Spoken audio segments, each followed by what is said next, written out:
Chapter 652. Four long and thin mechanical pillars formed an X shape and suspended the miniature spherical reactor in the center. The spherical reactor was about the size of a fist, and it was silver-gray in color. Its surface was as smooth as a mirror, and it reflected Han Zhao's handsome face. Miniature psionic reactor, light purple quality. As the energy core, its efficiency is many times higher than the miniature cold nuclear fusion reactor. Han Zhao stared at the psionic reactor and heaved a sigh of relief. He had used abnormal state energy to gamble blueprints and obtained a large number of psionic machinery blueprints. First, he had built a set of simple psionic extraction equipment, and after repeated tests, he had carefully extracted the original psionic particles. Then, he had assimilated the first batch of psionic particles and used a few days to test out a stable manufacturing process before building the first psionic reactor. Because psionic energy was risky, Han Zhao only dared to speed up the manufacturing process after confirming a proper manufacturing process. Let's see how it works. Han Zhao calmed himself down, took off a compressed orb from his necklace, and threw it to the side. A bolt of mechanical force connected to the compressed orb and activated it. In the blink of an eye, the compressed orb expanded and turned into the Berserk Ape mechanical suit. This was the backup mechanical suit in the warehouse. The original one had already been destroyed by the 8 Vanguard officials. Philip, stay on standby. Eject the energy core. Order confirmed, Philip said in a crisp voice. The Berserk Ape mechanical suit raised its head and stood up straight. The armor on its chest moved and turned into nanoparticles, revealing the internal structure of the mechanical suit. With a click, a highly concentrated nuclear reactor ejected from its chest. It glowed with a faint red light like the mechanical suit's heart. Han Zhao took off the nuclear reactor and placed it to the side. He then picked up the psionic reactor and stuffed it into the gap of the energy core. With a hum, the surface of a psionic reactor suddenly lit up with blue lines that looked like mechanical matrices. The glowing lines quickly cracked and turned into slots. The nanoparticles of the mechanical suit automatically transformed and embedded into the slots, automatically adapting to the new energy core. The reaction furnace began to work, providing an endless supply of psionic energy. With the energy core as the center, blue lines that resembled a mechanical matrix spread out on the surface of the Berserk Ape, covering its entire body. The lines constantly changed between dazzling and dim, again and again like ripples. This process repeated for dozens of seconds before stopping. Energy core update complete.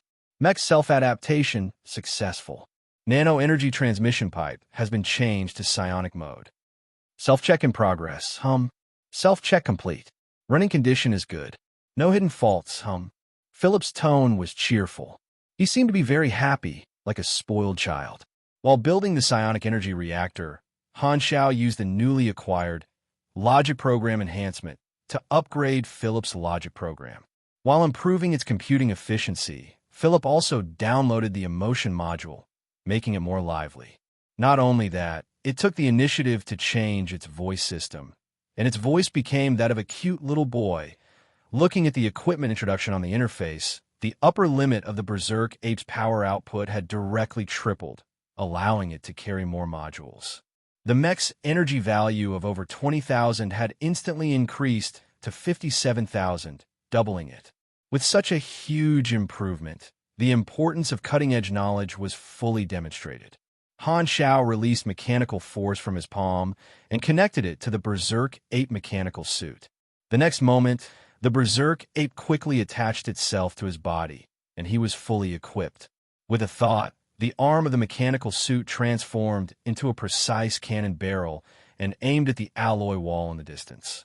After the energy core turned into the psionic energy reactor, the nano-weapon module of the Berserk Ape also automatically upgraded into a psionic weapon. He adjusted it to burst mode and fired without hesitation. Boom! The sound of the psionic cannon was very crisp, and a blue light beam shot out. The moment it left the barrel, it rapidly expanded, and its size changed from the size of a soccer ball to about half a person's size. The moment it hit the target, it exploded, turning into a spherical blue energy shockwave. A dazzling light flashed. Boom! Han Xiao narrowed his eyes and looked again. The entire alloy wall was shattered into pieces, and the powder was blown away by the wind. Not bad. Han Xiaoxin was overjoyed. Psionic energy was indeed a signature ability. Just by changing to a psionic energy reactor, its power increased by several levels, and it even had the bonus of extreme energy output.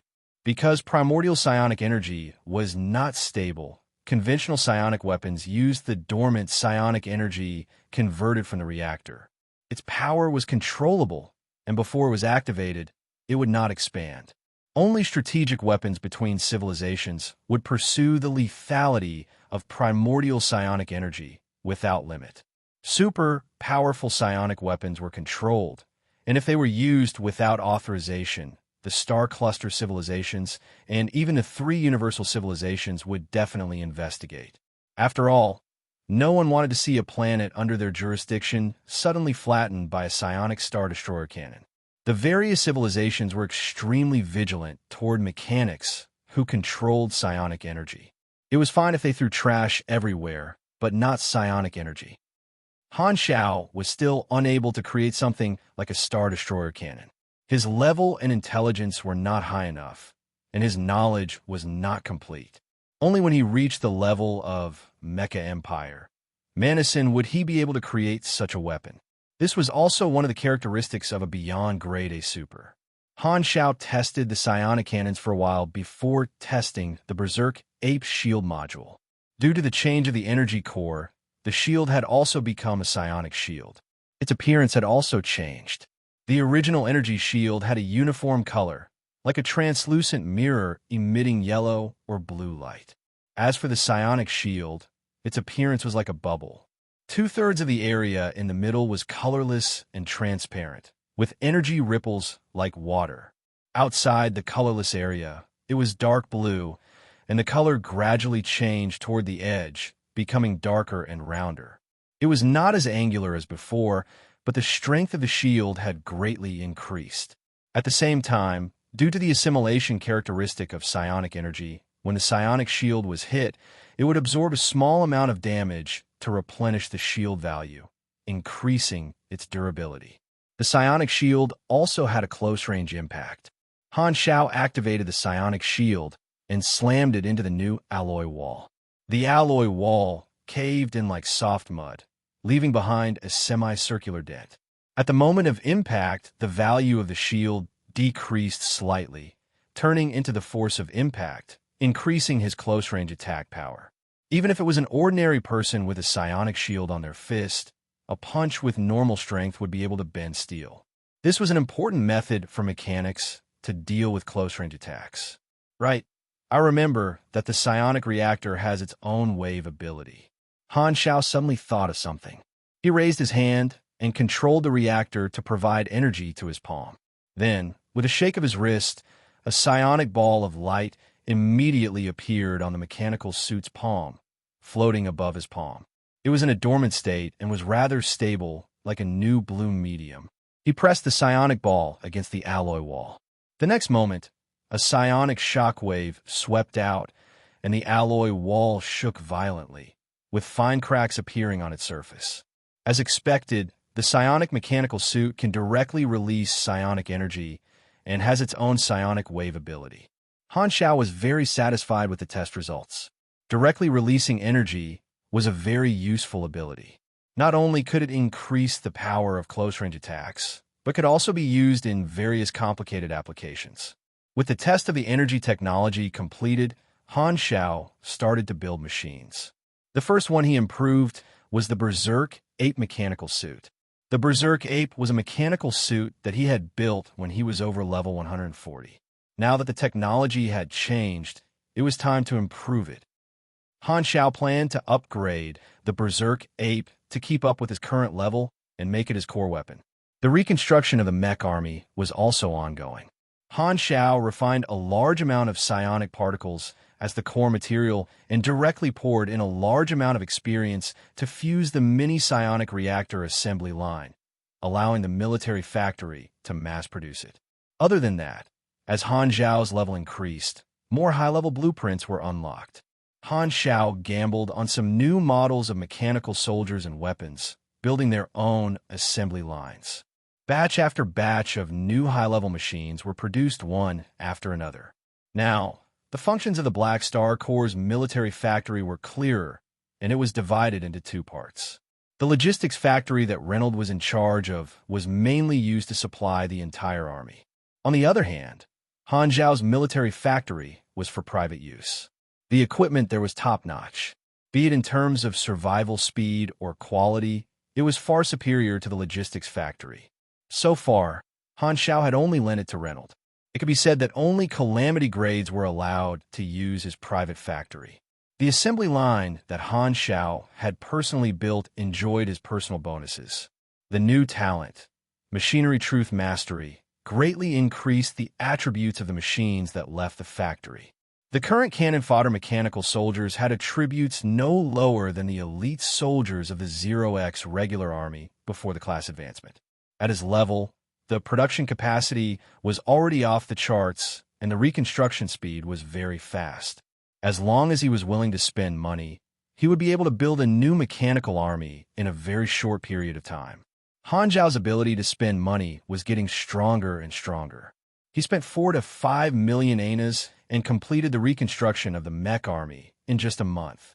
The scale was even larger than before the class advancement, and the number of soldiers had reached more than 1 million. The regular army was already numbered 016, and there were 6 elite armies numbered 101 to 106. There were a total of 22 army boxes. With money, one could really do whatever they wanted. In the past month, the Bloodshed Land had steadily advanced. The other 2 Vanguard armies had also appeared and invaded the other 2 Border Star systems from the Desolate Universe. At this point, the goal of the Bloodshed Land was clear. They wanted to invade the 3 Border Star systems of Westwind, Kaya, and Chida. The Bloodshed Land had set up a battlefront, splitting the war into multiple battlefields. All the members of Section 0 had entered the battlefield and launched a counterattack on the battlefields of the 3-star systems. However, under the ferocious advance of the Bloodshed Land, Section 0 lost more than they won. The situation of Kaya and Chida was slightly better. The West Windstar system was the most dangerous. The 8 Vanguard officials had gathered, causing the high-level combatants on their side to choose to avoid the battle. They were unable to stop the advance of the Bloodshed Land, and the enemy had already established 6 stronghold planets. As the number of strongholds increased, the Bloodshed Land slowed down their advance. The Vanguard army had a limited number of troops, so they kept splitting up to guard the strongholds. The number of free troops that could be mobilized decreased greatly. Furthermore, after many battles, the Vanguard army had suffered quite a number of losses. However, the Vanguard army brought along the logistics factory and built battleships on the spot to replenish the strength of the fleet. However, the Vanguard army was only the Vanguard army, and their goal was to build a bridgehead. After a month, the Vanguard army completed their mission and stopped advancing. They guarded the bridgehead and waited for the main army to arrive. Of course, the main army would not cross the Desolate Universe belt slowly. Clint had started their preparations long ago and secretly built a transit station in the Desolate Universe belt. They used their star cluster level technology to build a stable teleportation stargate. Be it reinforcements or resources, they could save a lot of time. Clint's war transit station was hidden in the Desolate Universe belt. Although the Amethyst civilization did not know where it was, they knew of its existence. At the Stronghold planet, the Vanguard army had also brought along the components of the teleportation stargate and Clint's technical personnel to start the construction of the stargate. Once it was completed, the logistical problem would be solved. The troops invading Colton would receive endless reinforcements and would not be alone. Even though the Purple Crystal civilization knew about Clint's strategy, they were still powerless to stop it. This was because after the Vanguard army built many strongholds, they had deployed military orbit hyperdrive base stations and made every stronghold a space anchor point. They were connected by wormholes to help each other. The moment a stronghold was attacked, the other strongholds would be able to rush over, and the speed of reinforcements would be thousands of times faster. When Ghidorah was dealing with a mutation disaster, they had used military orbital hyperdrive base stations before. This was a star cluster level strategic equipment that was often used in galactic wars. Ghidorah had also purchased them from a star cluster level civilization. Section 0 had attacked the Stargate multiple times, but they had all failed. Only then did they change their strategy and stop wasting their troops. They started to focus on harassment and recuperation. Purple Crystal had invested a large amount of resources to help the members of Section 0 expand their fleets and replenish their forces. Although Ralph did not mention it, it was obvious that Section 0 had taken his suggestion. With the resources and productivity of a star cluster level civilization, as long as the Bloodshed Land completed the Stargate, this war would gradually enter a tug of war. The Backlands would continuously replenish their forces and send them into the battlefield again and again. People might die, but the fleets would definitely not be wiped out. The reason both sides could fight for 10 years was because of their abundant resources. War was a battle of money, a battle of productivity. After not participating in the war for a month, the current situation of a secret war did not have much to do with Han Shao. He rebuilt the Mech Legion and continued to expand his army. The first batch of resources from the Amethyst civilization had already been used up. He had spent 10 million anas, and he had also used up more than 5 million anas in his savings. After spending so much money, the Black Star Corps had built 1 to 200 battleships and recruited a new batch of mercenaries. War was extremely costly. If not for the secret war, Han Shao would not have received the support of a star cluster level civilization. He was prepared to slack off for another month and complete his promotion mission before returning to the battlefield.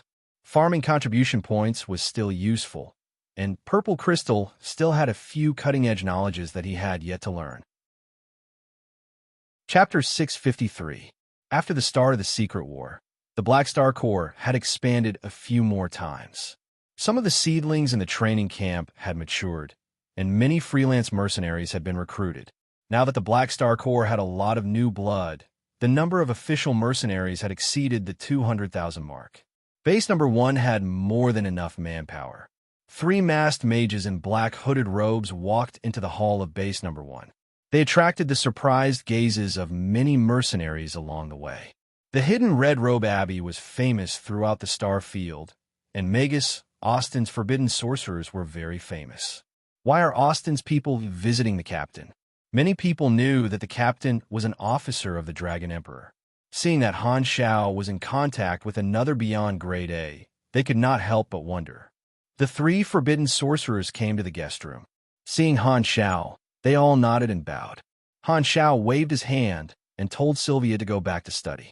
He then looked at the 3 of them and asked, "Austin's forbidden sorcerers, why are you looking for me?" The short forbidden sorcerer in the middle was the leader of the 3. His name was Desoro. He gave a simple self-introduction and went straight to the point. "The Magus ordered us to look for someone. He's your subordinate, and we want to bring him back." Han Shao was stunned.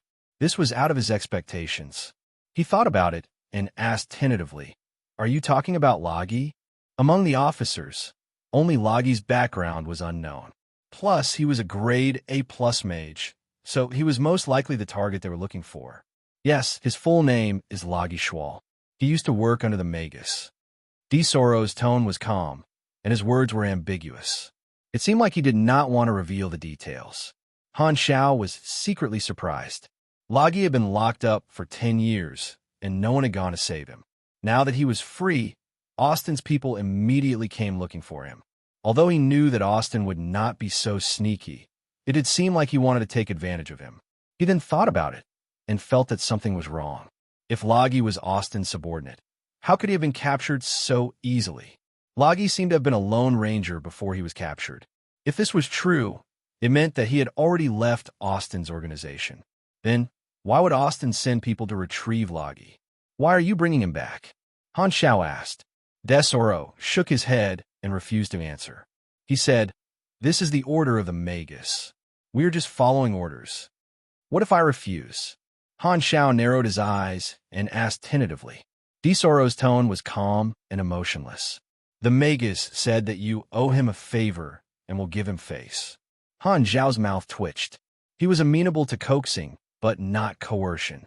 During the Tyrant's gathering, Austin had gifted him a Void Lord's core for no reason, so he did owe him a favor. There was no such thing as a free lunch in this world. At this critical juncture, Han Zhao would be crazy to fall out with Austin, whom he had a good relationship with. Moreover, he had once received a gift from him, so he really couldn't refuse it. After all, connections were mutual. He had helped Austin, so Austin had to help him to the best of his ability in the future. Otherwise, it would be easy to ruin the relationship that he had worked so hard to establish. However, Han Zhao was still a little reluctant. Lagi was the second strongest person in the Black Star Corps, second only to himself. If he left, the high-level combatants of the army would drop by a level. After frowning and thinking for a while, Han Zhao thought of an excuse and said, "It's actually meaningless for us to discuss his whereabouts here. I feel that we should ask for his opinion. If he's willing to go back with you, I naturally can't force him to stay. If he's not willing to go, then there's nothing we can do." Okay. Desoro nodded and lowered his eyes. He did not have any objections. In fact, on the way, Desoro had imagined all kinds of situations. If Black Star found all kinds of excuses to obstruct him and did not even give face to Austin, he would not reject taking Lagi away by force. However, he did not expect that Black Star would suddenly become popular during this period of time and become a beyond grade A seed. The news of him fighting against 8 Black Star sorcerers alone gave him a shock. Desoro knew that he would not be able to do such a thing and could not help but be afraid. Black Star had shown the potential of a beyond grade A, and although he had Austin as his backer, it would not be good for him to become enemies with Black Star. Thus, he gave up on the idea of using force. That was why he was so easy to talk to now. Han Zhao sent a message to Lagi. After a while, Lagi pushed the door open and entered. His complaining voice could be heard at the same time. "What dangerous mission is it now? I'm telling you, you're just exploiting me. I'll die in front of you sooner or later." Lagi entered the door and saw the 3 forbidden sorcerers at a glance. His grumbling stopped abruptly, and his expression fell. "No wonder I kept getting distracted during my meditation yesterday. Something bad really happened today. Sigh. Long time no see, Lagi." Disoro's eyes flashed coldly, and his tone was indifferent. "Can you pretend that you didn't see me?" Lagi had a bitter expression. "What do you think?" Desoro snorted. Lagi looked at Han Zhao helplessly. His eyes were as sad as they could be. It was as though he had gone to a banquet happily, but someone had smashed his cup to signal him that he had met 300 executioners. Han Zhao's eyes twitched. "Don't look at me like that. They came up themselves and said that they want to take you back. So, you used to be Austin's subordinate. Why didn't you tell me? I'm quite familiar with him." Lagi looked upset. "How would I know? You actually knew Austin. Being Austin's subordinate in the past was an amazing resume. In most organizations, he would be superior."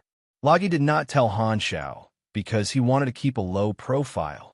Furthermore, he felt that Black Star and Austin should not have any interactions. However, he did not expect Han Zhao and Austin to have chatted and laughed together before. "You don't seem to want to see Austin's people.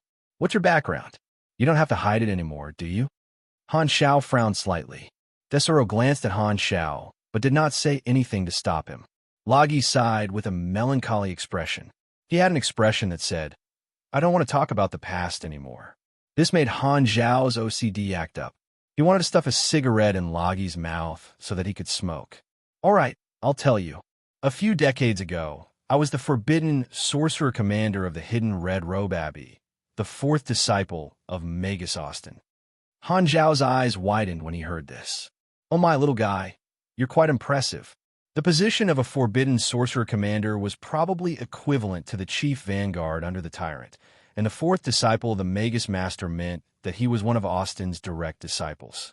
With these 2 titles added together, Lagi's position was equivalent to Austin's right-hand man. Lagi waved his hand with an expression that said, "But later, I made a mistake. Austin chased me out of the Hidden Red Robe Abbey. I left Austin and became a Lone Ranger.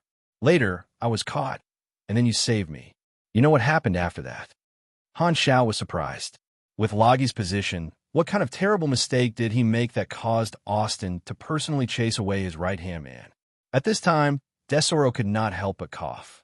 "Your Excellency Black Star, it's better if you don't know."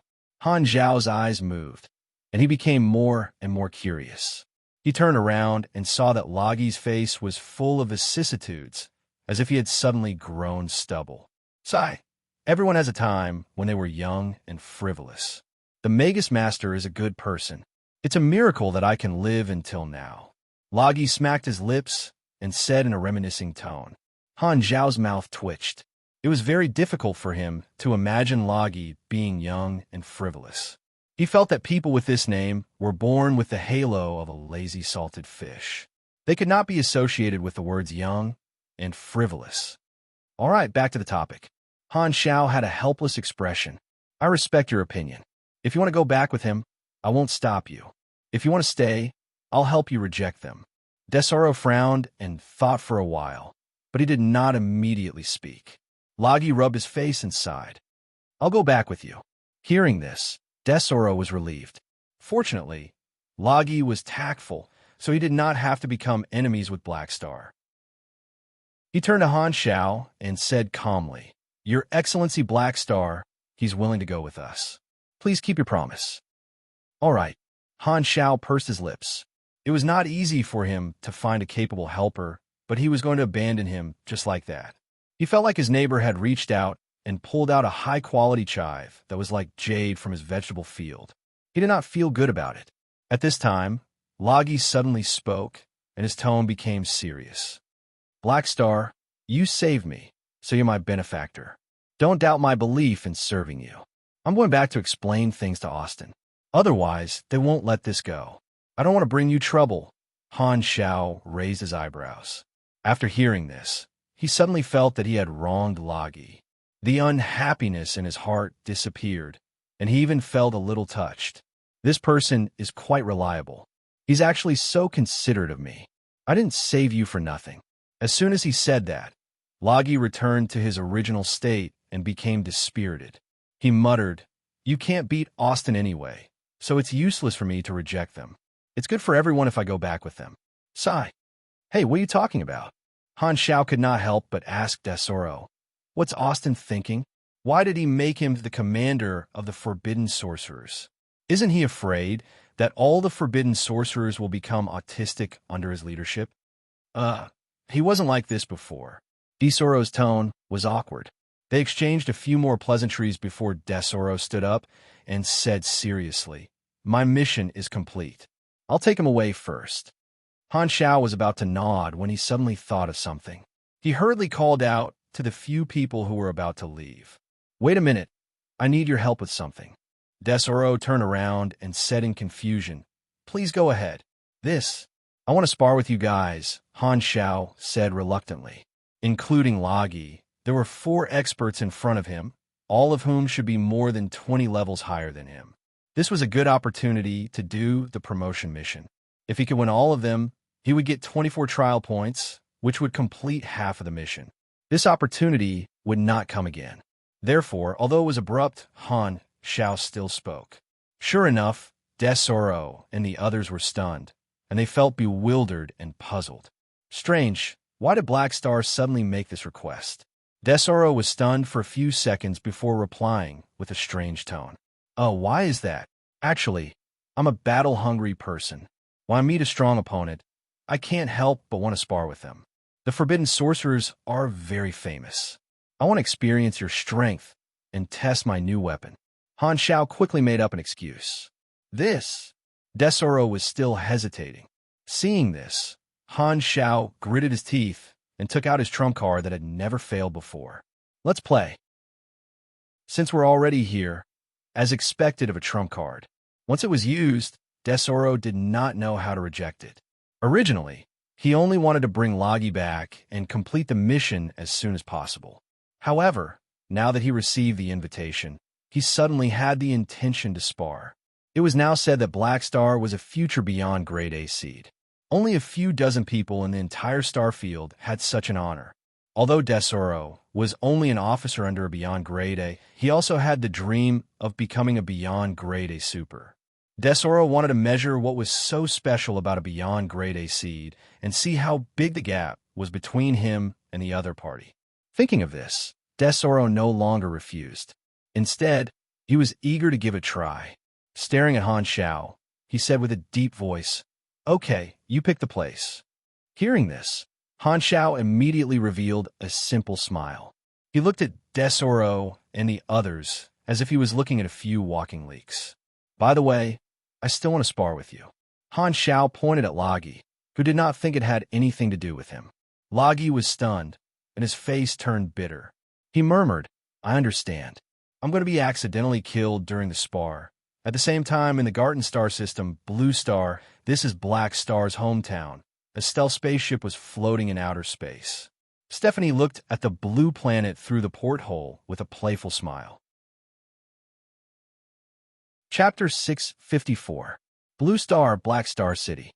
3 years ago, the mutation disaster had ended, and the various financial groups had followed in the footsteps of Black Star to invest in Blue Star, which was Floating Dragon's territory in name. With the influx of galactic knowledge, the technological bottleneck that had existed for a long time was easily broken, and the stagnant civilization welcomed a period of rapid development.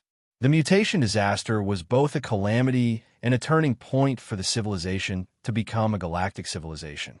No one had forgotten the significance of what Han Xiao had done to this planet. In order to commemorate this event that had changed the fate of this planet, Bennett had taken the lead to build a large city with the Black Phantom Sanctuary as the original location and named it Han Xiao. It was Black Star City. The survivors that had been sheltered by the sanctuary had become residents, and countless people from the Six Nations had moved to this city. Now, the young Black Star City had become the largest city in Blue Star. In the center of the city was the base of the Black Star Core. The tall obelisk pointed straight to the sky, and the huge Black Star logo was engraved on the body of the tower. The height of the building decreased from the center to the edge, and suspended electric bridges crisscrossed in the air. Maglev trains shuttled back and forth, and the lights were bright day and night. The financial groups had come because of the name of Black Star and Floating Dragon. Black Star City had received the most investment, and the technology in the city was the highest in Blue Star. Compared to Black Star City, the capitals of the Six Nations were like villages. Black Star City was undoubtedly the future city of Blue Star. Although the treaty set by the 3 universal civilizations included the rule that they could not interfere with the progress of low-level civilizations, it was mainly to protect the low-level civilizations from being harmed. If it was to support the development of low-level civilizations, as long as the civilizations in the area did not interfere, no one would pursue the matter. Ghidorah naturally would not stop Han Xiao from transforming his hometown. Under the protection of Han Xiao, the Six Nations rested, developed technology, supported the people, and restored the environment. Compared to 3 years ago, Blue Star had changed greatly. Under Han Xiao's instructions, Bennett had also changed the characteristics of the organization and formed a new government. With Black Star City as the capital, they had become the 7th country in the world and were gradually developing toward a galactic civilization. Stephanie and the others landed in the wilderness outside of Black Star City and looked at the city in the distance. This is Black Star's headquarters. According to the information we've gathered, he places a lot of importance on his mother planet. He's investment, a member said. Stephanie heard this and slowly nodded. After coming to the Shattered Star Ring, she was not in a hurry to take action. Instead, she collected information for a period of time, planned before taking action, and understood the mess that Albert had left behind. The experts that Albert had captured had all been rescued by Black Star, and they had established a connection with each other. If she acted rashly, as long as she captured one of them, she would alert the others and let them know that someone had started hunting them again. Albert's failure made it difficult for Stephanie's operation. Stephanie did not plan to build a base like Albert. She decided to hide in the dark and not stay for long. Although the efficiency was a little low, her whereabouts were unpredictable.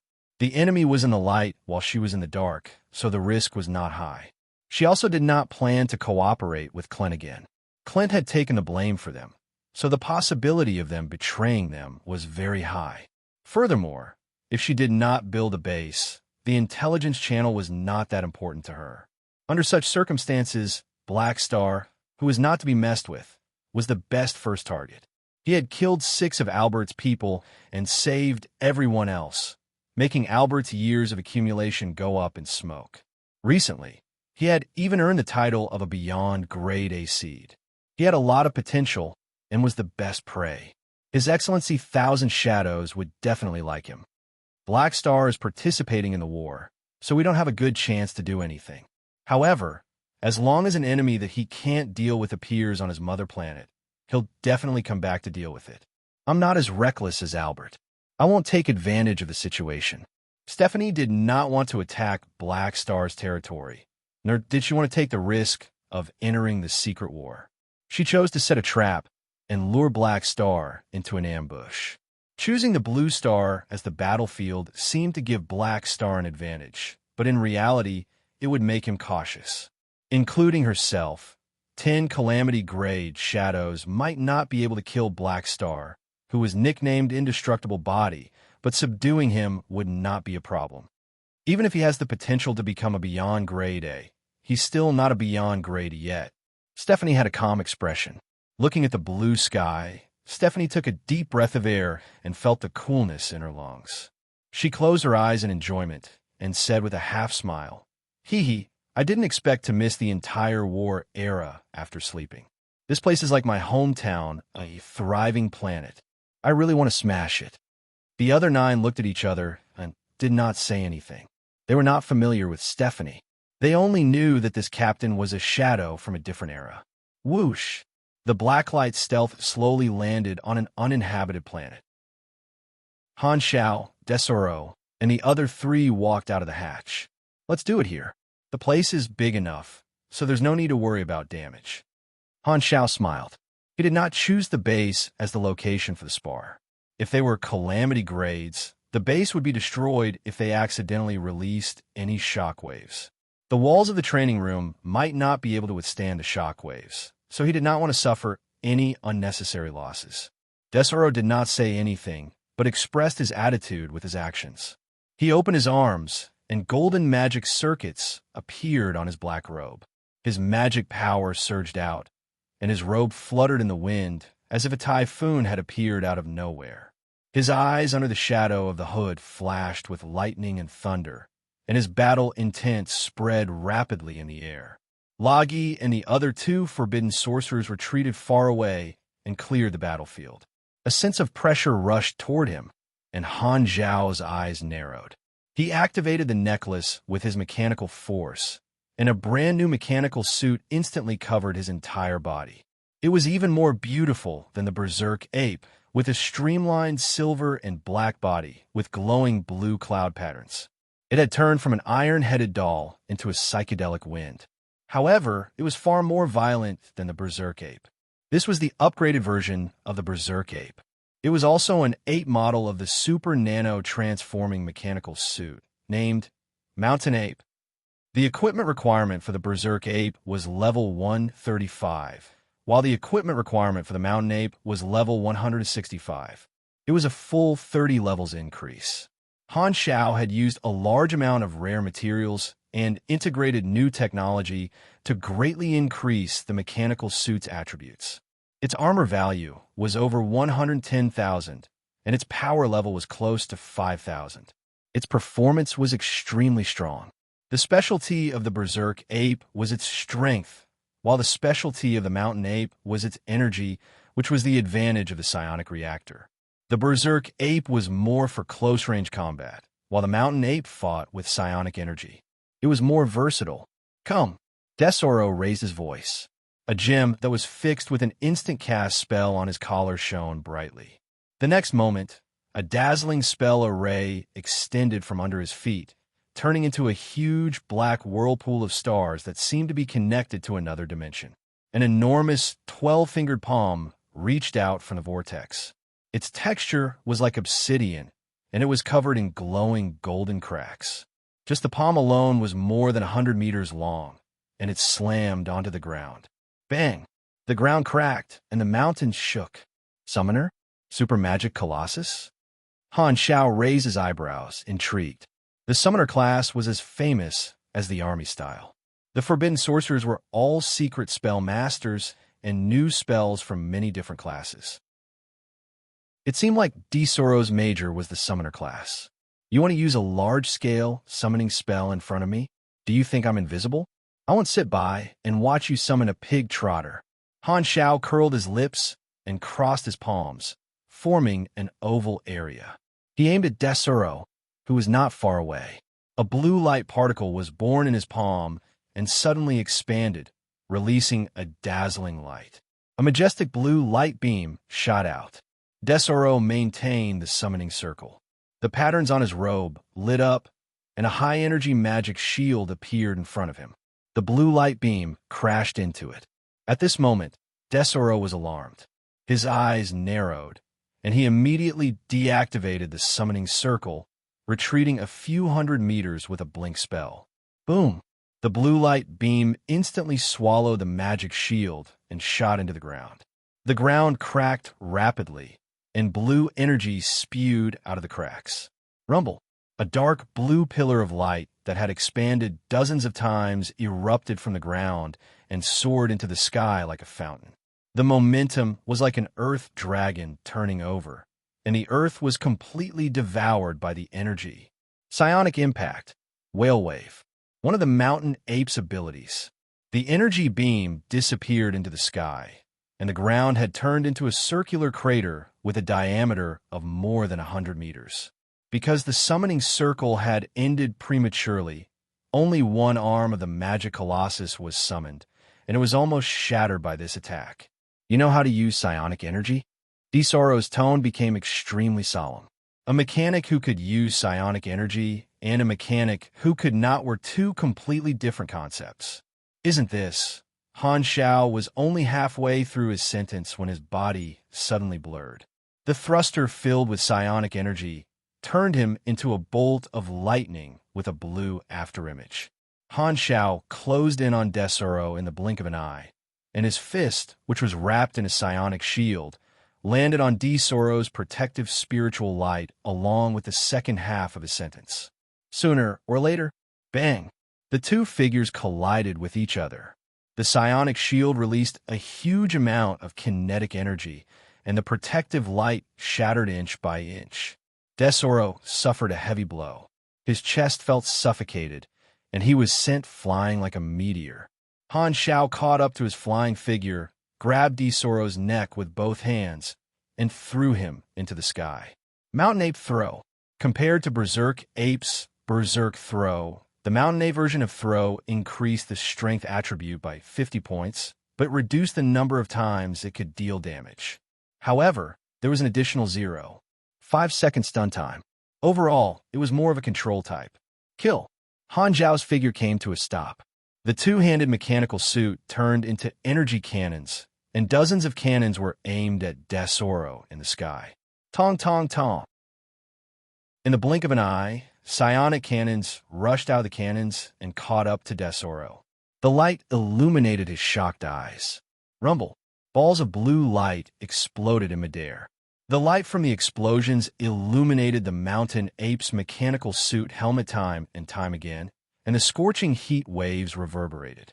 Under the helmet, Han Zhao's lips curled up slightly. The weakness of a mage was also to attack. Swoosh! Light flashed in the sky, and Desoro flashed out of the attack range again. He was covered in wounds and looked rather pathetic. Without saying anything, he started to cast spells. He was an elite mage under Austin, after all. Although he was in a passive position, he would not be defeated so easily.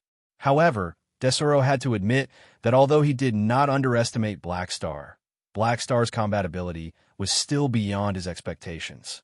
Swoosh, swoosh, swoosh, the light of summoning flashed, and one strange summoned creature after another quickly descended.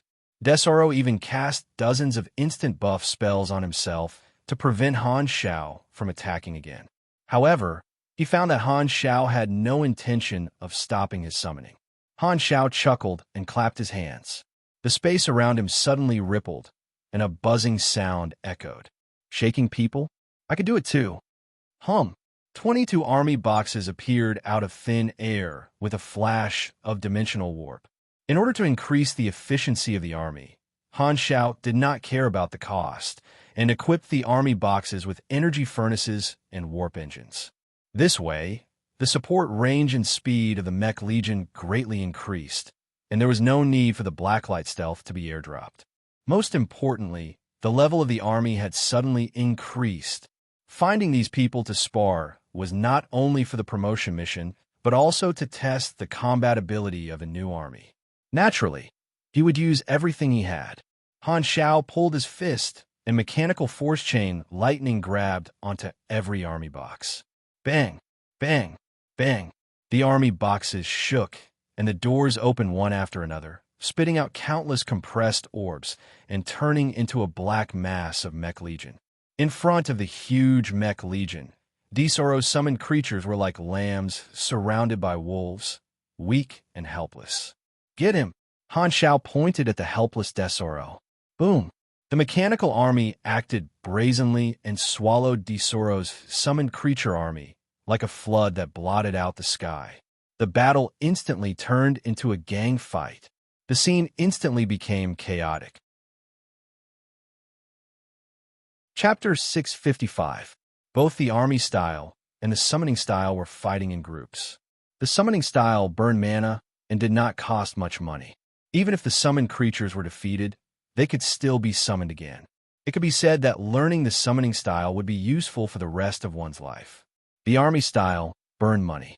Building an army in advance would increase the combat power of the army, and all that was lost was money. However, the advantage was that the construction speed was extremely fast. As long as one had money, they would be the boss. The rebuilt Mech Legion used psionic energy as its main energy source. Most of the machines were modified by Han Shao into psionic weapons. The original ion cannons and electromagnetic cannons were all abandoned and replaced with psionic cannons. Even the cannon fodder mechanical soldiers were equipped with psionic shields, small caliber psionic lasers, and a series of other weapons. Cutting-edge knowledge was worth every penny. Psionic energy technology was extremely cost-effective. The cost of building machines did not increase by much, but their combat power skyrocketed. Under the control of Philip, the Mech Legion easily dealt with Disoro's summoned creatures. Han Shao paid attention to the actual combat effect of the army. With the bonus from Machinery Truth Grasp, the combat power of the mechanical soldiers was very satisfactory. He estimated that a single cannon fodder mechanical soldier could deal with 4 or 5 mechanical soldiers of the same model before the class advancement. Boom, boom, boom, boom, boom, boom. The battle was one-sided.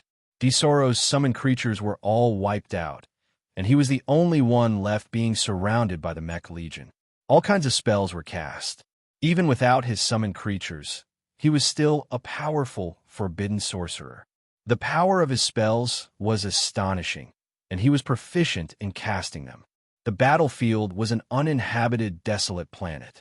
Neither side was restrained, and they unleashed their destructive power without restraint.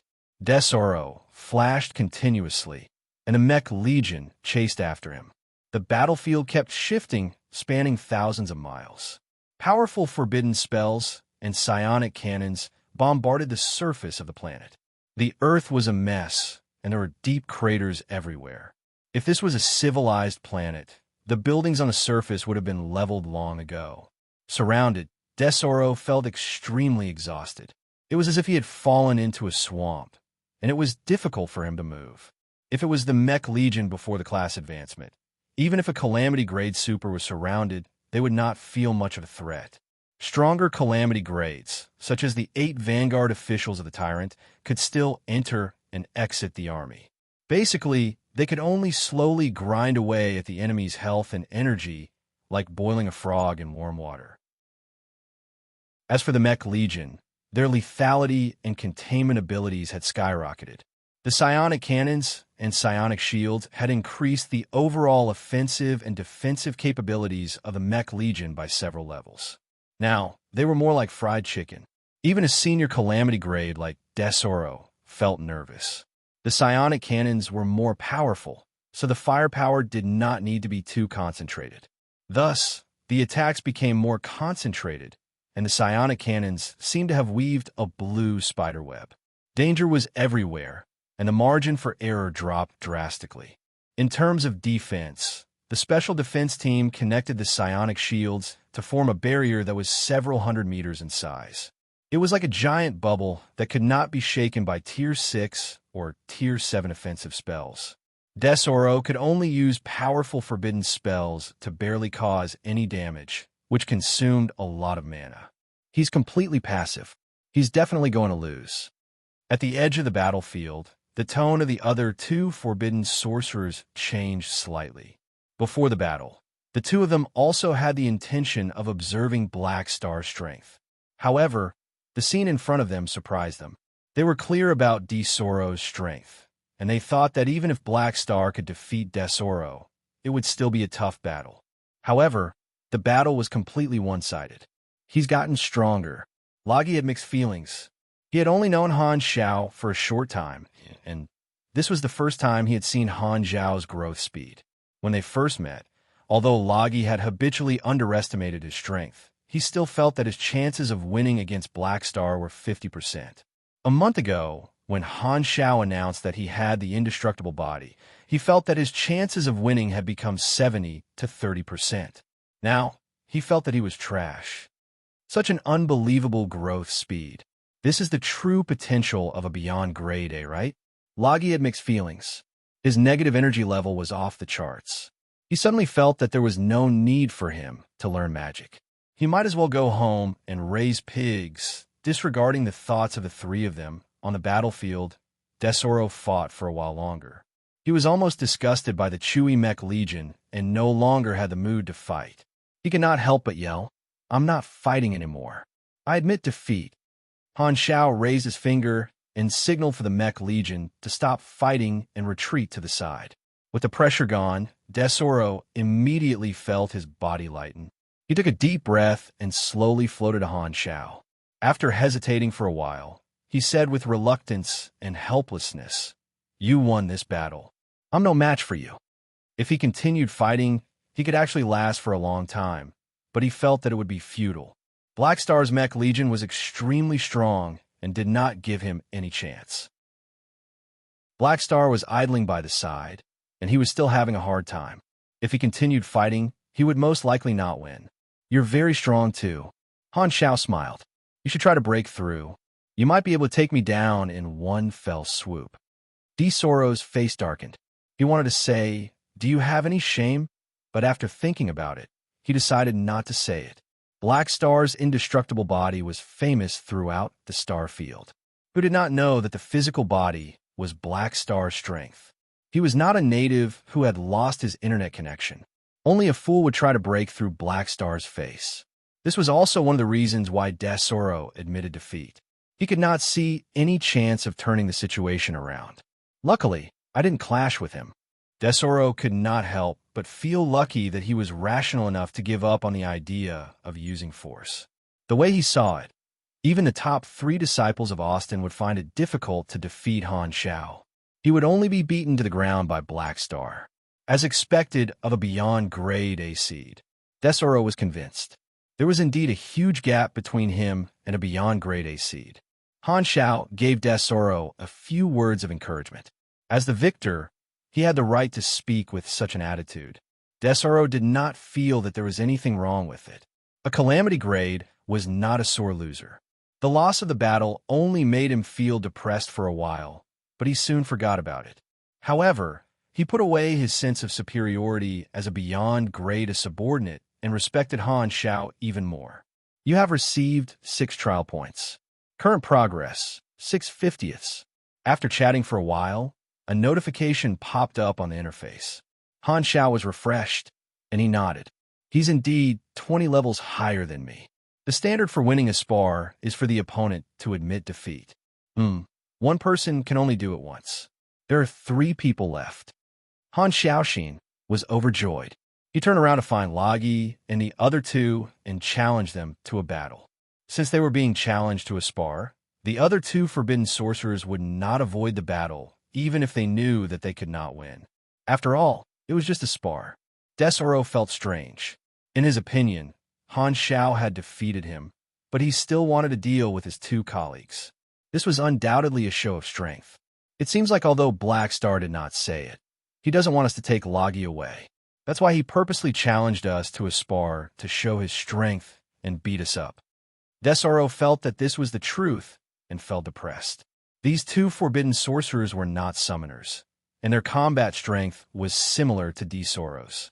One of them majored in psychic spells, and psychic attacks could ignore Han Zhao's health and energy conversion.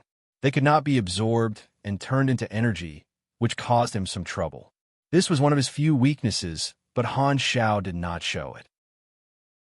He had the advanced mental toughness talent, so he was not completely defenseless against psychic attacks. Even if he could not absorb the psychic attacks, his tankiness was still frightening enough, so he did not panic at all. Furthermore, as long as he went all out, he could even fight himself and replenish his energy.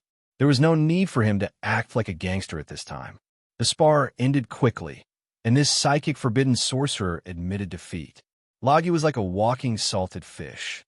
He had only fought for a minute before he admitted defeat. After sparring with all four of them, Han Xiao had a rough comparison of his combat strength. I have two trump cards now.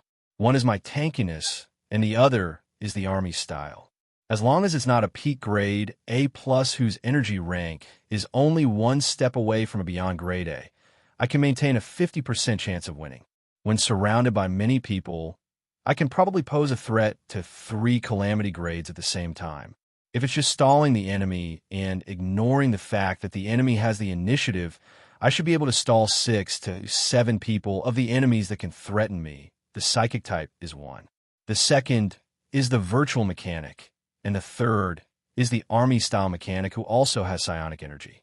The same strategy will turn into a war of attrition, but my tankiness is a huge advantage. The fourth is those espers with strange abilities. After summarizing in his mind, Han Xiao did not stay in a daze and continued chatting with Desoro and the others.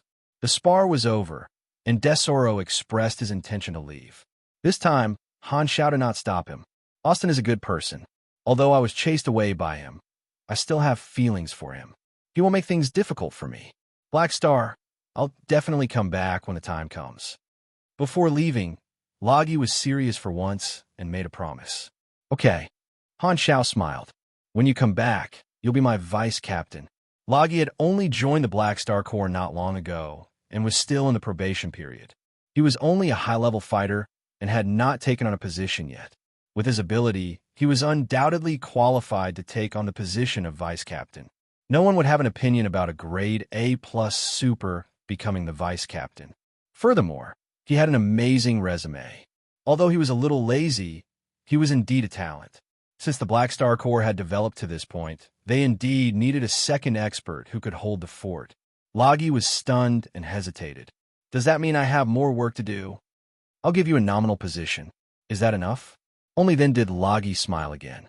He was like a lazy fish that was grinning, making Han Xiao feel very annoyed. Your Excellency Black Star will be leaving then.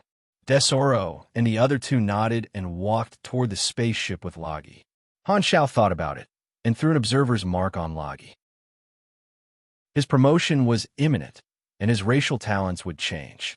Currently, the observer's mark was used less and less. Although Austin could see through the observer's mark, that was not a problem. He was not really doing it to peek at Austin. How could old AO, who looked like a kid, be better looking than Ames? He did not stop Logi from going back and put an observer's mark on him to show his attitude to Austin.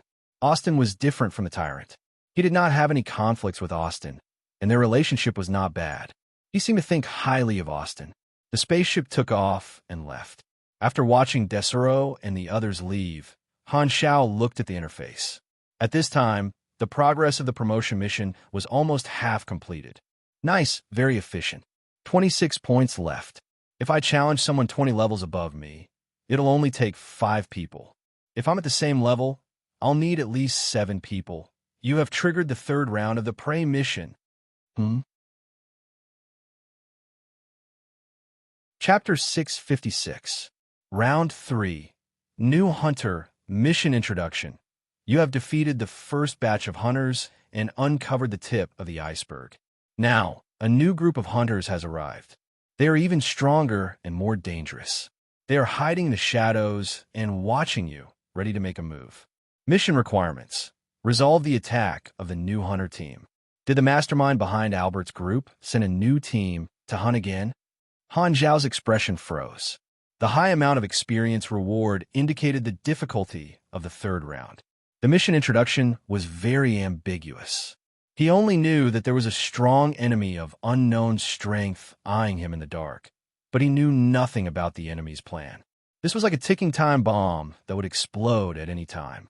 The only good news was that at least the mission notification on the interface gave him a warning and let him know of the existence of such a bomb. According to the previous clues, the mastermind behind the hunters should be an ancient from another star field. They still haven't given up, and the team they sent this time will definitely not be weaker than Albert's team. TSK. This is going to be difficult. Han Zhao felt that it was quite troublesome. Another strong enemy appearing at the crucial moment of the secret war was not a good thing. Thinking about it, he felt that the most important thing now was to take the initiative to find traces of the enemy. Once the enemy appeared, it meant that they had enough confidence to deal with him. It would have been fine if he did not know who the enemy was, but the mission notification gave him a warning. Han Zhao was used to planning ahead. Since the third round has appeared, it means that the new hunter squad has already taken me as their target. There are only a few possibilities to deal with me. The first is a surprise attack. The second is a trap. The third is a reckless attack. And the fourth is to take advantage of the situation. Han Zhao frowned. He had almost no clues and could not make a judgment. Who knew where the enemy would suddenly appear? Looks like I can only rely on some metaphysics. After boarding the spaceship and setting the destination, the blacklight stealth took off and disappeared in a stream of light. Only the devastated land was left, proving that someone had been to this planet. A few days later, on floating Dragon Island, the spaceship landed at the dock. Han Zhao ignored the fear in the eyes of the space pirates and went straight to Old Man Aesop's house. In the past, Aesop did not rely on the oars but on the waves. Perhaps because he was old, his fatherly love exploded, and the prodigal son turned over a new leaf. He actually stayed on floating Dragon Island peacefully, and it was very easy to find him. You're saying that a new group of hunters has appeared, and they're preparing to deal with you? In the room, Aesop was wearing gaudy pajamas and a crooked nightcap. He yawned and rubbed his eyes, expressing his doubts about the information that Han Zhao had told him. He was sleeping for his old age, but he was woken up by Han Zhao's series of calls. That's right. Han Zhao nodded. So you came to me because you want me to predict what the enemy will do. Aesop stroked his beard and narrowed his eyes. Yes, the enemy is hiding in the dark. I need your help. Aesop suddenly sized up Han Zhao and changed the topic. I heard that you recently became a beyond grade A seed. Han Zhao was stunned. He did not know why Aesop suddenly brought this up, but he could only nod. This is something I did not expect. Aesop smacked his lips. But don't believe in this too much. It's not that easy to become a beyond grade A. This is not just an increase in strength, but also a sublimation of life form. Every beyond grade A is actually a new species. Aesop had interacted with many beyond grade as before, so he did not mind sharing some of his experiences with Han Zhao. Han Zhao listened patiently. Although he had the interface, listening to the experience would only bring him benefits. As the saying went, having an old person at home was like having a treasure. After saying a few words, Aesop suddenly shook his head. If you really bet on a 1 in 10,000 chance of becoming a beyond grade, the ancient ones behind the hunters will immediately stop hunting you down. The secret war that has been causing a commotion recently will also end because of you alone. With a new beyond grade A in the Shattered Star Ring, you will immediately be able to sit at the table of the highest level. Those star cluster civilizations will take the initiative to share the cake with you. As long as you express your intention, you will easily obtain a huge foundation and all the problems that have been troubling you will be solved. Aesop paused and sighed. If such a day really comes, you will definitely leave Floating Dragon. A Beyond Grade A will never be the subordinate of another Beyond Grade A. Han Shao thought about it, but did not reply. Indeed, if he really became a Beyond Grade A, he would definitely establish his own organization. From the very beginning, Floating Dragon had been his short-term backer and springboard. He had helped Floating Dragon a lot, and it could be said that he had worked hard. Even if he left Floating Dragon, he would not become enemies with Ames.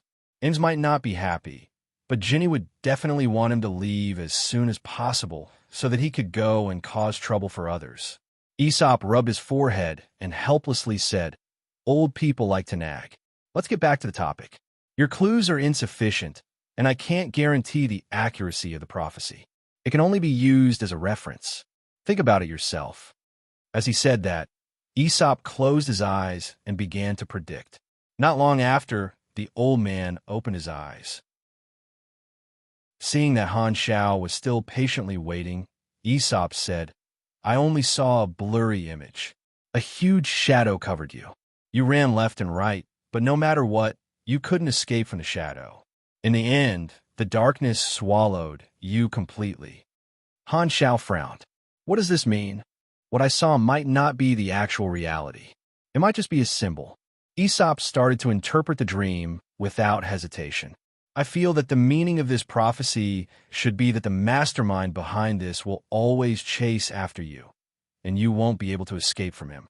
In short, it means that it's very dangerous. That's it. Han Zhao's mouth twitched. You're just messing with me, right? As I said, there are too few clues. The prophecy is very vague, and it might not be right. Aesop shrugged. If I was omniscient and omnipotent, would you still be able to catch me back then? Han Shao was speechless. You didn't say anything. Why do I feel that the Destiny's Child character summon card is more useful than you? If it wasn't for the fact that I only have one use left, I would have used it long ago. Old Aesop, you're unreliable. Aesop dropped the ball here, so Han Shao turned to look for Ames. Since he was already here, he naturally had to meet her. Ames was the only one in the palace, and she was very happy to see Han Shao. After chatting for a while, Han Shao did not see Hela and Aurora, so he could not help but ask about them. He learned that Hela had somehow been stimulated and had been training with Aurora during this period of time. Han Shao did not inform anyone of his return this time, and he did not intend to disturb Hela and Aurora. He chatted with Ames for a while and asked for her help. His intuition told him that the third round of the mission would be very dangerous. If he could ask Ames for help, he would be at ease. Unexpectedly, Ames smiled faintly. With an elegant and noble temperament, she gently opened her red lips and rejected him. "Black Star, I can't do it this time. I have other things to do. Furthermore, you can't always ask for my help. This might be a crisis, but you have the potential to become a Beyond Grade A Super. If you really want to become a Beyond Grade A Super, you have to rely on yourself to overcome the difficulties." Through the recent rumors, Ames saw the possibility of Han Shao becoming a Beyond Grade A Super. She decided to help Han Shao less. In her opinion, crises were nutrients. Only by experiencing crises would the seeds sprout and finally break through the soil. When Aesop had trained her, he had used a hawkish education to let her grow up and become independent. Ames had followed this method and had the same requirements for Hela and Aurora. However, the two sisters had not reached the standard to go out on adventures.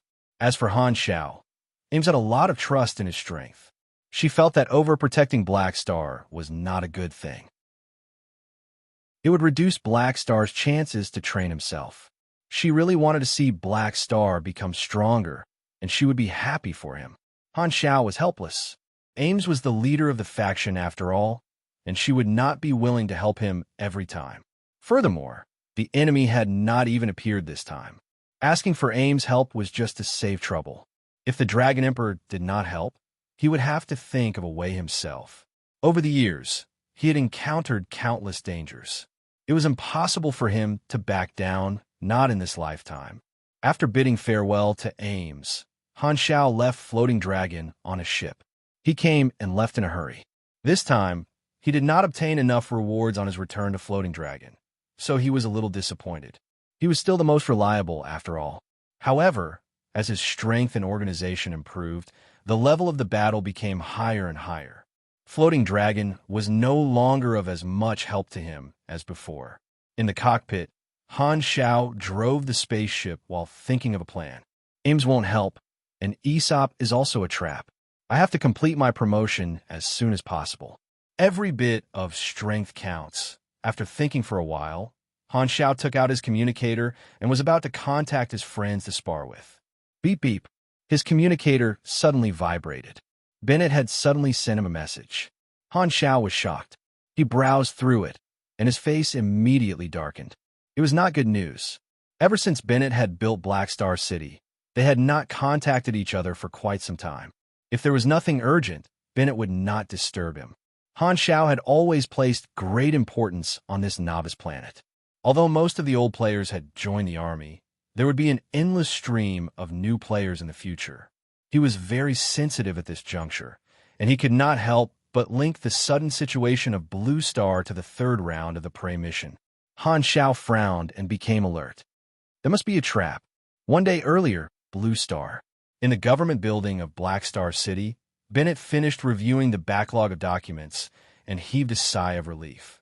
He put down his pen and rubbed his temples to relieve the fatigue in his eyes. Sigh, being the leader of a country is even more tiring than fighting a war. Bennett sighed, picked up the hot tea beside him, blew on it, and sipped it. As the hot tea entered his throat, his stomach felt warm, and his mental fatigue slowly disappeared. His tightly furrowed brows relaxed, and he let out a sigh of relief. He turned his chair around and faced the floor-to-ceiling windows, looking down at the city scenery outside. Trains were moving along the tracks, and pedestrians were weaving together on the streets, chatting and laughing.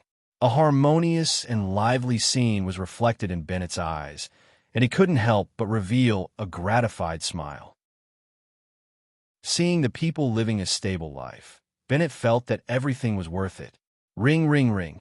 Suddenly, the internal line phone on the table rang urgently, as if urging someone to hurry him up.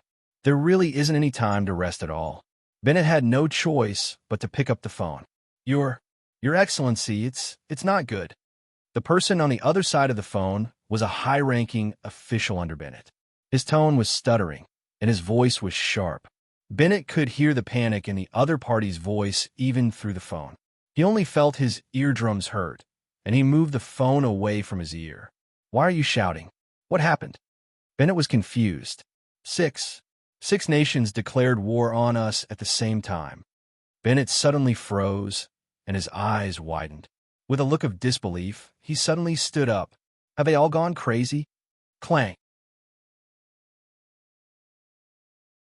Chapter 657. The Six Nations had declared war without any warning, as though they wanted to eliminate the seventh nation that Bennett had built. Bennett had spent an entire day trying to verify this, using his private line to contact the leaders of the Six Nations dozens of times, but all of them had been rejected. He had no idea why the Six Nations had suddenly gone crazy, and he could not handle such a huge matter alone. In the end, he had informed Han Xiao.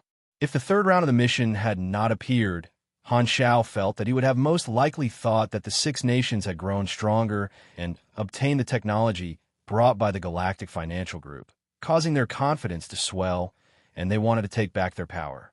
However, this possibility was very slim. The Six Nations were not idiots. The more they came into contact with the galaxy, the more they would realize how insignificant they were. The gap between them could be seen, and it was very difficult for the Six Nations to be arrogant. The Galactic Financial Group had only invested in Blue Star because of his and Floating Dragon's name. He was the one who had single-handedly led the rapid development of Blue Star. In Han Zhao's understanding, the Six Nations should have known very well that they were hugging his thigh, and declaring war on him was equivalent to digging their own graves. Now, the Six Nations had collectively lost their minds. This was completely illogical. There must be a reason for this abnormality. I can basically confirm that there is another force behind this, most likely a new batch of hunters. Han Xiao frowned slightly. This group of people is even more difficult to deal with. They actually attacked Blue Star to lure me back. If he had not received the warning, he would definitely have been shocked once he learned that the Six Nations had betrayed him. He would also have felt that something was amiss, but he would not have been as vigilant as he was now. He would definitely have gone back to investigate the reason. The Six Nations were just bait, and the real enemy was hiding in the dark. The enemy had the strength to directly destroy Blue Star, but this was meaningless to the enemy. The moment they showed themselves, Han Shao would be vigilant, and the enemy's real target would be him. If they destroyed Blue Star, it would be equivalent to destroying the few weaknesses that Black Star had left. The enemy had chosen to use this as a trap and secretly set up an ambush in Blue Star, waiting for Han Shao, the prey, to fall into the trap. Thankfully, the mission reminded me. Han Shao secretly let out a sigh of relief. He had to admit that the enemies this time were more cunning than the previous batch. If he hadn't been vigilant, this trap would have very likely fallen into his trap. At that time, he would be in a very passive position. Therefore, this is my current advantage. The enemy thinks that I am defenseless, but in reality, I already know of their existence. Originally, the enemy is in the dark while I am in the light, but now the enemy is in the light while I am in the dark. Han Shao pondered. He did not know how the hunters had instigated the Six Nations to rebel. In fact, it was an overt plot. Blue Star was of great strategic importance. It was a huge leak breeding base. He could not sit back and watch the enemy disrupt the situation that he had worked so hard to build. Therefore, it was impossible for him not to return. He had to deal with the Six Nations. The enemy had taken advantage of this when they attacked Blue Star. Hiding from the enemy will only increase the losses. Only by facing them head-on will I be able to deal with them. Thankfully, I have the advantage and have time to think of a way to break the enemy's trap. The enemy's strength is a mystery, but there should be no less than 6 Calamity-grade supers. It will be difficult for me to deal with them alone. I have to find some helpers. Han Shao stroked his chin and felt a little troubled. The Dragon Emperor had said that she would not help, and Section 0 was at war. Their allies were too far away. After thinking about it, it seemed like the only ally that could help was Ghidorah. The Amethyst civilization might be able to help. Han Shao hesitated. Purple Crystal naturally had quite a few Calamity-grade supers. As an official super, they did not participate in the Secret War. However, Han Shao was not sure if Purple Crystal would help him. They might not be interested in this and only care about the war. Let's give it a try first. It's free anyway. Han Shao calmed himself down and took out his communicator. He would definitely find help. Unless there was no one to support him, he would not return alone. This was the last resort. Being able to build relationships was also a form of strength. At the front lines of the Secret War, the Bloodshed Lands troops had arrived at the West Wind, Chida, and Kaya star systems and started to expand once again. The troops of Section 0 were having a hard time and could only engage in guerrilla warfare. At the back, battleship factories were working 24/7 to maintain the main battleships and send them to the front lines to strengthen the fleet. The situation of the war was very passive, and countless problems were created every day. Logistics, reinforcements, counterattack routes, battle strategies, and many other matters made Ralph extremely troubled. This was especially so for the high-level combatants. After all sorts of brainstorming and promises of benefits, the high-level combatants of Section 0 no longer avoided battle. However, they were still unwilling to use their full strength, reserving 70% of their strength for self-protection and 30% for the enemy. In terms of high-level combatants, Section 0 was still in a state of complete defeat. They were being slaughtered by the bunch of war maniacs from Bloodshed Land, and Ralph missed the reliable Black Star every day.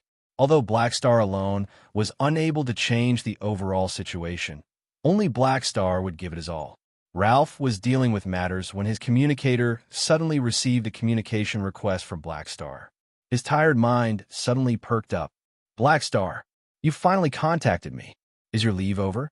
Quickly return to the battlefield. We need you. As soon as he picked up the call, Ralph spoke impatiently. Han Xiao coughed and said, "I'm sorry, but I can't return for the time being. There's internal conflict in my hometown, Blue Star. Someone wants to overthrow my representative, so I have to return to deal with it." Ralph was instantly disappointed. "You called just to inform me?" No. I'm here to seek help from the Amethyst civilization." Ralph was confused. "Is there a need for that? It's just an internal conflict of a surface civilization. Can't you handle it yourself?" "There's something fishy about this matter." Han Xiao did not hide anything and directly revealed the existence of a new batch of hunters. He concealed the source of the information and changed some details. Currently, only Han Xiao, Aesop, and a few others knew that the real owners of the hunters were the Ancient Ones. When they eliminated Albert and the others previously, Han Xiao did not stop Albert from blaming Clint. Many organizations in the Shattered Star Ring thought that Clint was the mastermind behind this, and Purple Crystal was no exception. Han Xiao was hinting that Clint had sent out hunters to deal with him. After Ralph heard this, he connected the dots and almost instantly figured out Clint's motive. Black Star defeated 8 Vanguard officials and displayed the potential of a beyond Grade A super.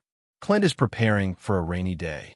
Even if there's only a 1 in a billion chance, they can't let a new beyond Grade A appear in the Colton Star Cluster and not give Purple Crystal a chance to invest. Therefore, they ordered a group of strong individuals to secretly sneak into the Garten Star system to eliminate Black Star, the beyond Grade A seed, so as to reduce the number of variables in the secret war. Ralph was shocked.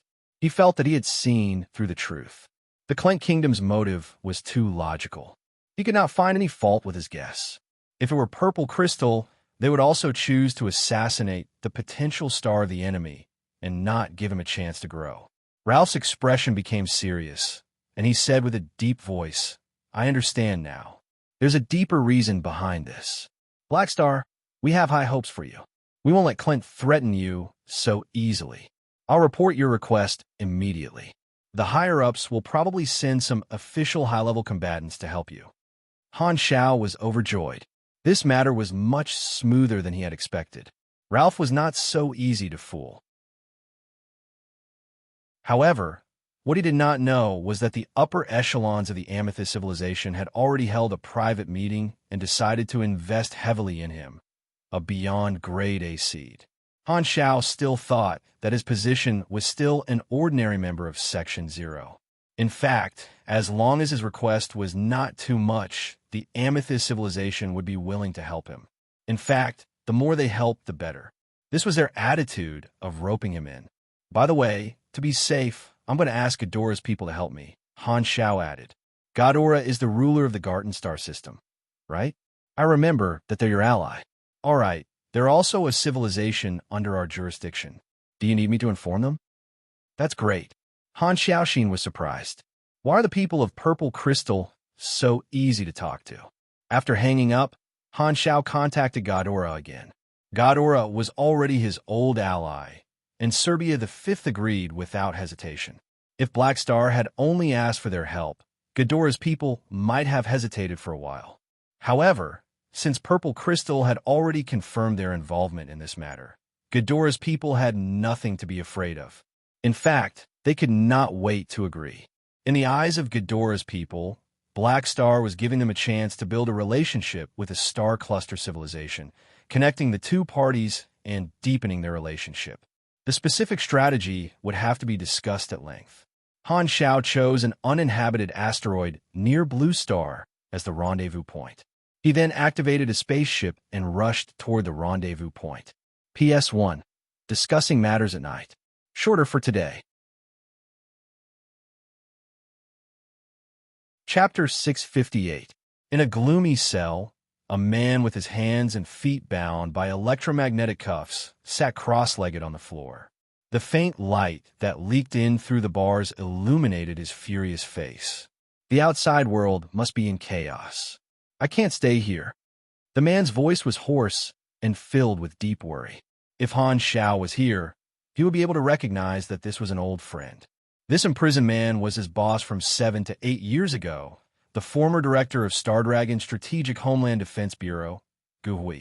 He had survived the mutation disaster, and in the 3 years that Blue Star had been developing rapidly, he had already stepped down from his position as the director of Division 13 and been promoted to a high-ranking official in the government. However, just a few days ago, he had been stripped of his position and locked in a cell. Gui took a deep breath, and the scene from a few days ago seemed to replay before his eyes. He had been invited to a high-level meeting, and in the meeting, the country's leader had proposed a decision that shocked everyone. He actually wanted to ally with the other 6 countries and declare war on Black Star City. No matter how strongly the majority of the officials present objected, the proposal was not rescinded. The leader's attitude was extremely firm, and a few deputy leaders actually did not object. Because both sides were in a deadlock, the meeting ended without a conclusion. However, before Gui could react, an hour after the meeting ended, he was secretly arrested and thrown into prison. I'm definitely not the only one who was arrested. All the officials who objected must have been locked up. The upper echelons are determined to declare war. This is simply a dictatorship. Gui still could not understand the reason. He could be considered to be familiar with the country's leader, and this kind of arbitrary and extreme method was simply like a completely different person. Now that Black Star was the protector of Blue Star, they actually wanted to go against their own protector? Wasn't this crazy? Gui had been locked up for a few days, and he was very worried about the changes in the outside world. Since all the people who objected had been arrested, the leader had no more resistance. He did not dare to imagine what the consequences of declaring war would be. He could only pray that the military would have a mind of their own and not foolishly carry out the order. Even if they rebelled, they would not carry out such a stupid decision that would implicate the entire country. This is an act of ingratitude. It will definitely incur Black Star's revenge. Gui did not dare to imagine Black Star's reaction. That person was no longer the weak Black Phantom from back then. He alone could suppress the entire Blue Star. Those 6 countries have already declared war on Black Star's forces. This planet is his backyard. He must have received news of the civil strife. In a certain city of the 6 nations, Stephanie and the others walked on the crowded street, coldly observing the chaos on the street. Just a few days ago, this city was still a scene of harmony and stability. At this time, a huge crowd was demonstrating, angry and agitated, strongly protesting against the government's declaration of war against Black Star. The military forces cooperated with the police to maintain law and order. Angry roars, shouts, and cries of pain were endless. The chaotic sound of footsteps was like beans being fried, causing the ground to tremble. There were also people holding Molotov cocktails and throwing them at various buildings. Flames blazed and heat waves rolled as they wrestled with the police. There was chaos everywhere. This scene was happening in various cities of the 6 nations at the same time. Stephanie looked at the chaos in front of her and smiled with satisfaction. Very good. Black Star will definitely come back to investigate, but he won't know that we're the ones behind this civil strife. He won't know that we're watching him, so he won't be too cautious. We'll hide in the dark and wait for the right opportunity. Then, we can give him a surprise. As they spoke, the group turned and left. With a flash of light, the 9 of them disappeared without a trace. There were a total of 10 members in this team, but only 9 of them had shown up. 10 days later, a stream of light approached the uninhabited planet. This was the gathering point that Han Shao had set, not far from Blue Star. The blacklight stealth flew a small circle around the planet and received a signal from the ground. He came to the location of the signal. Purple Crystal and Ghidorah's helpers had arrived before him and had been waiting for Han Zhao's arrival. The spaceship landed, and Han Shao walked out of the hatch. A few helpers came forward to welcome him. There were a total of 6 of them. Hello, Black Star. I'm the helper who will be assisting you this time. You can call me Wilton, a Calamity Grade Purple Crystal combatant. These are my 2 teammates. Wilton seemed to be the leader of the group. Han Shao nodded and shook hands with the 6 of them. All 6 of them were Calamity Grade Supers. Purple Crystal and Ghidorah had sent 3 each, and the leader of Ghidorah's team was someone he was familiar with, Nagajan. Even in star cluster civilizations, Calamity Grade Supers were rare high-level combatants. For Purple Crystal to send 3 of them to assist him, It could be said that they were very sincere. The upper echelons have given orders. You're the commander this time and have full authority to command us. Speak. What do you want us to do? Wilton was expressionless. Han Xiao sharply noticed Wilton's impatient attitude. He thought for a moment and had a guess. Wilton was a high-level combatant of a star cluster civilization, so he should have a sense of superiority and was rather prideful. At this time, he had no choice but to listen to the orders of an unofficial super of the same level.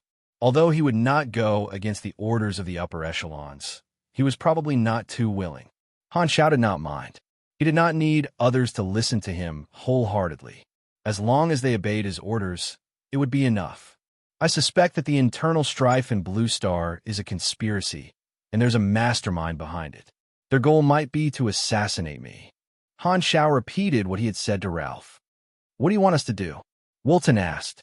Han Xiao thought for a moment and said, since the enemy used internal strife to attract my attention, there's an 80% chance that they're hiding in the dark and waiting for me to appear. Let's not alert them. Let me go back alone first and act as bait. You guys wait for orders near Blue Star. When the enemy appears, you guys can come and support me. Okay. Wilton did not have any objections. Although he did not like Black Star, this did not include Han Zhao's physical body. This was a strong body that could withstand the attacks of the 8 Vanguard officials. He would definitely be able to last until they came to support him. After discussing for a while, Han Xiao decided on a plan. The enemy had set a trap for him, and he could also use the same method to lure the enemy out. This was a battle between waiting for the enemy to appear and waiting for the enemy to appear.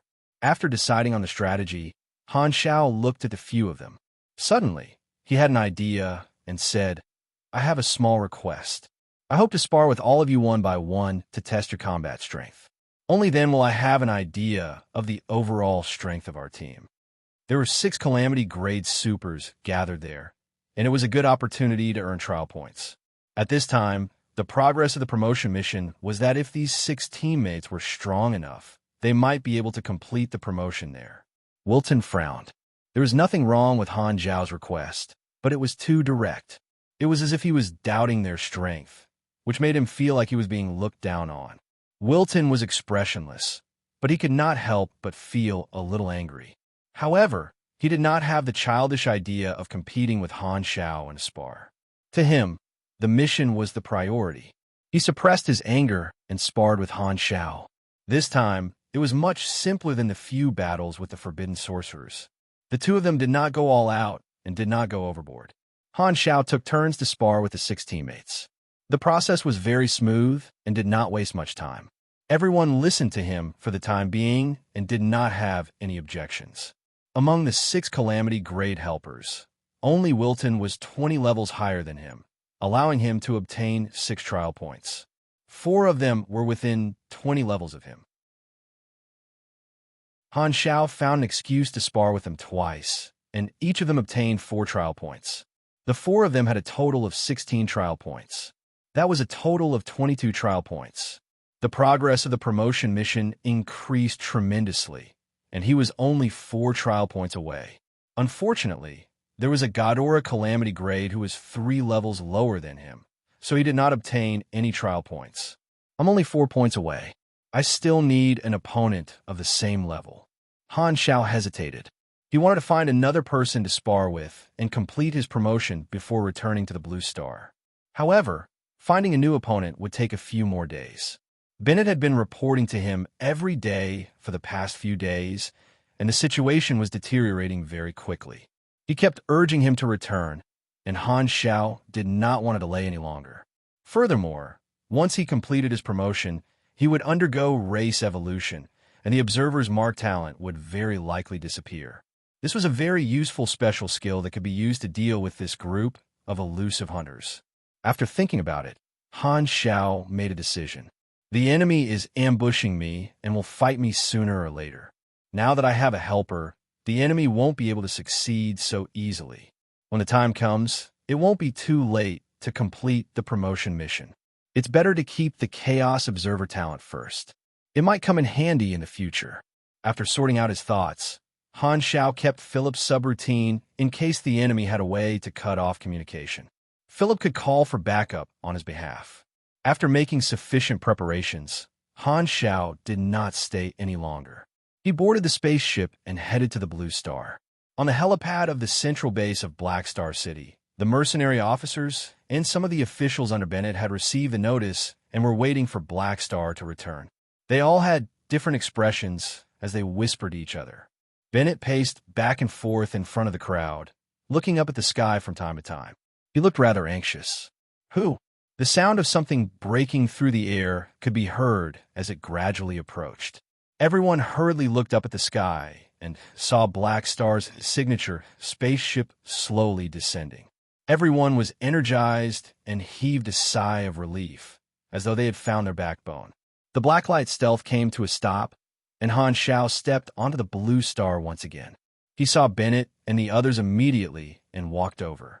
"You're finally back." Bennett's shoulders relaxed as though a heavy burden had been lifted. He had been under a lot of pressure recently, but now that Black Star was back, he was instantly relieved of all pressure. Even if the sky fell, there was someone tall to hold it up. Black Star was the guardian of the entire Blue Star, and he was able to deal with everything with ease. Han Xiao nodded and walked into the base with large strides. Bennett and the others followed beside him. "What's the situation like now?" "The Six Nations have publicly declared war. Regardless of whether it's their citizens or our citizens, everyone is in a state of panic. The informants I planted in the Six Nations told me that the Six Nations have already started preparing to launch a missile attack on Black Star City. I didn't even dare close the protective shield for the past few days, fearing that the Six Nations would suddenly launch an attack. They've gone mad, and I can't use logic to judge their actions at all." Bennett's tone was hurried. Han Xiao curled his lips. Could it be that all the officials of the Six Nations agreed to the declaration of war? I don't believe that everyone has gone mad. Do you have any information on this? Bennett's tone was heavy. You're right. The Six Nations' decision to declare war was extremely sudden. It was said that many officials did not know about it beforehand. Many people opposed it, but in just a few hours, all the officials who opposed it were arrested. The Six Nations are basically dictating. Collective dictatorship? That's new. Han Xiao pretended to be curious and asked, "Have you spoken to the leaders of the Six Nations?" "No, they've refused to talk to me. I have no idea what they're trying to achieve by doing this." Bennett was helpless. Han Xiao narrowed his eyes. "Then I'll have to personally visit them and talk to them about life." At the same time, he wanted to see what these hunters had done to the Six Nations to make them collectively lose their minds. Bennett's face was filled with worry. "The Six Nations have already broken off relations with us. They won't allow you to get close. You have to be careful. They might launch a missile at you. Then let them try." Han Zhao's tone was cold. "I've had enough of the internal friction. Civilization has been divided for too long. It's time to unite. Since I'm going to act as bait, I have to act more realistically." Han Xiao curled his lips inwardly and secretly glanced at the officials behind him. Chapter 659. Since the enemy's target was him, Han Xiao felt that the other party should have measures to confirm his return. The most likely method was to plant spies in Black Star City. The people of Blue Star would not be able to discover any traces of the enemy. With the ability of a calamity grade, toying with a surface civilization was as simple as eating and drinking. Of course, the prerequisite was that the surface civilization did not study psionic energy. With the financial support of the galactic financial groups, Blue Star was developing toward the galactic era. In a few years, they might be able to build a stable galactic travel vehicle and colonize other uninhabited planets. However, for now, Blue Star was still considered a surface civilization.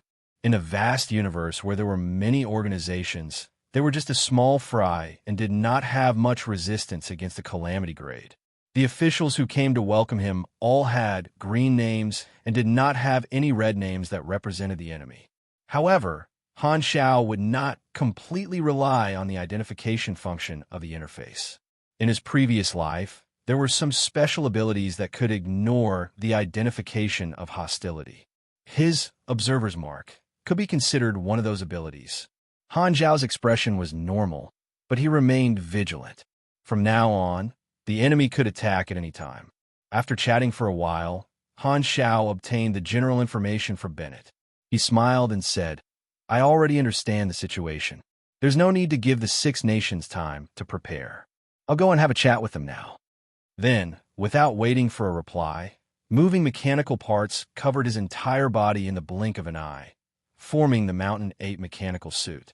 A blue flame spurted out from its back, and Han Zhao took off from the tarmac, breaking through the sound barrier. He turned into a small black and quickly disappeared from everyone's sight. Bennett's expression relaxed. With Black Star as his pillar of support, he felt much more at ease.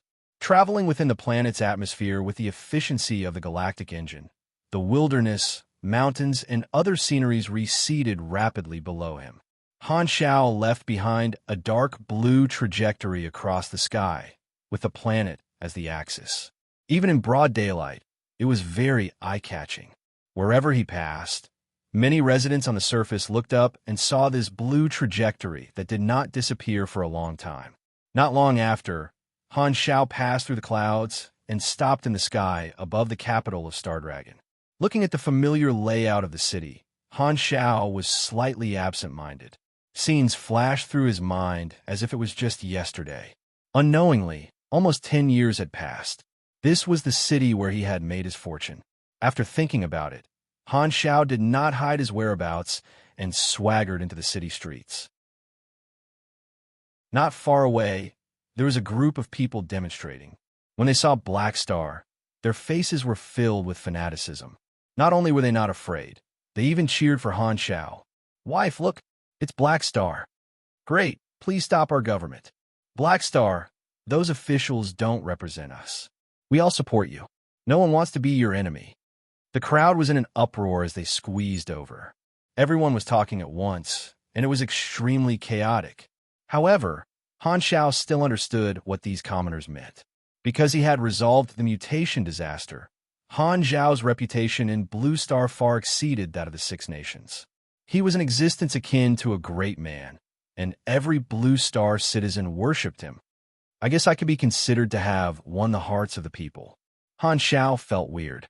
It was not uncomfortable, but he did not enjoy the feeling of being loved by the people. After all, his goal this time was not only to resolve the traps set by the hunters, but also to destroy the Six Nations government and unify the Blue Star civilization.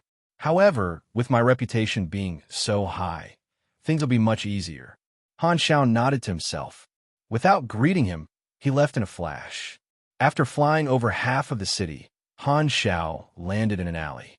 It would have been fine if he had not returned, but since he was back, Han Zhao went to take a look at the machinery repair shop that he had once worked in. During the mutation disaster, the city was in chaos. For safety, many people had chosen to leave the city and wander around. Lu Qian had also disappeared without a trace and could not be contacted. This shop had long been closed, and there were traces of destruction everywhere. Now that 3 years had passed, this repair shop had become even more dilapidated, and no one had returned. Han Zhao shook his head. With Old Man Lu's protection, Lu Qian should not have died in the mutation disaster. She might have already settled down in another city and would not return. Since she did not come to find him, there was no need for him to disturb her. After taking a look at the old place, Han Zhao moved again and flew toward the Dragonhorn building where the Star Dragon government was located. He wanted to meet the leader of Star Dragon personally. The Dragonhorn building was extremely eye-catching, and Han Zhao quickly arrived at his destination. He hovered in midair and looked down with a playful expression.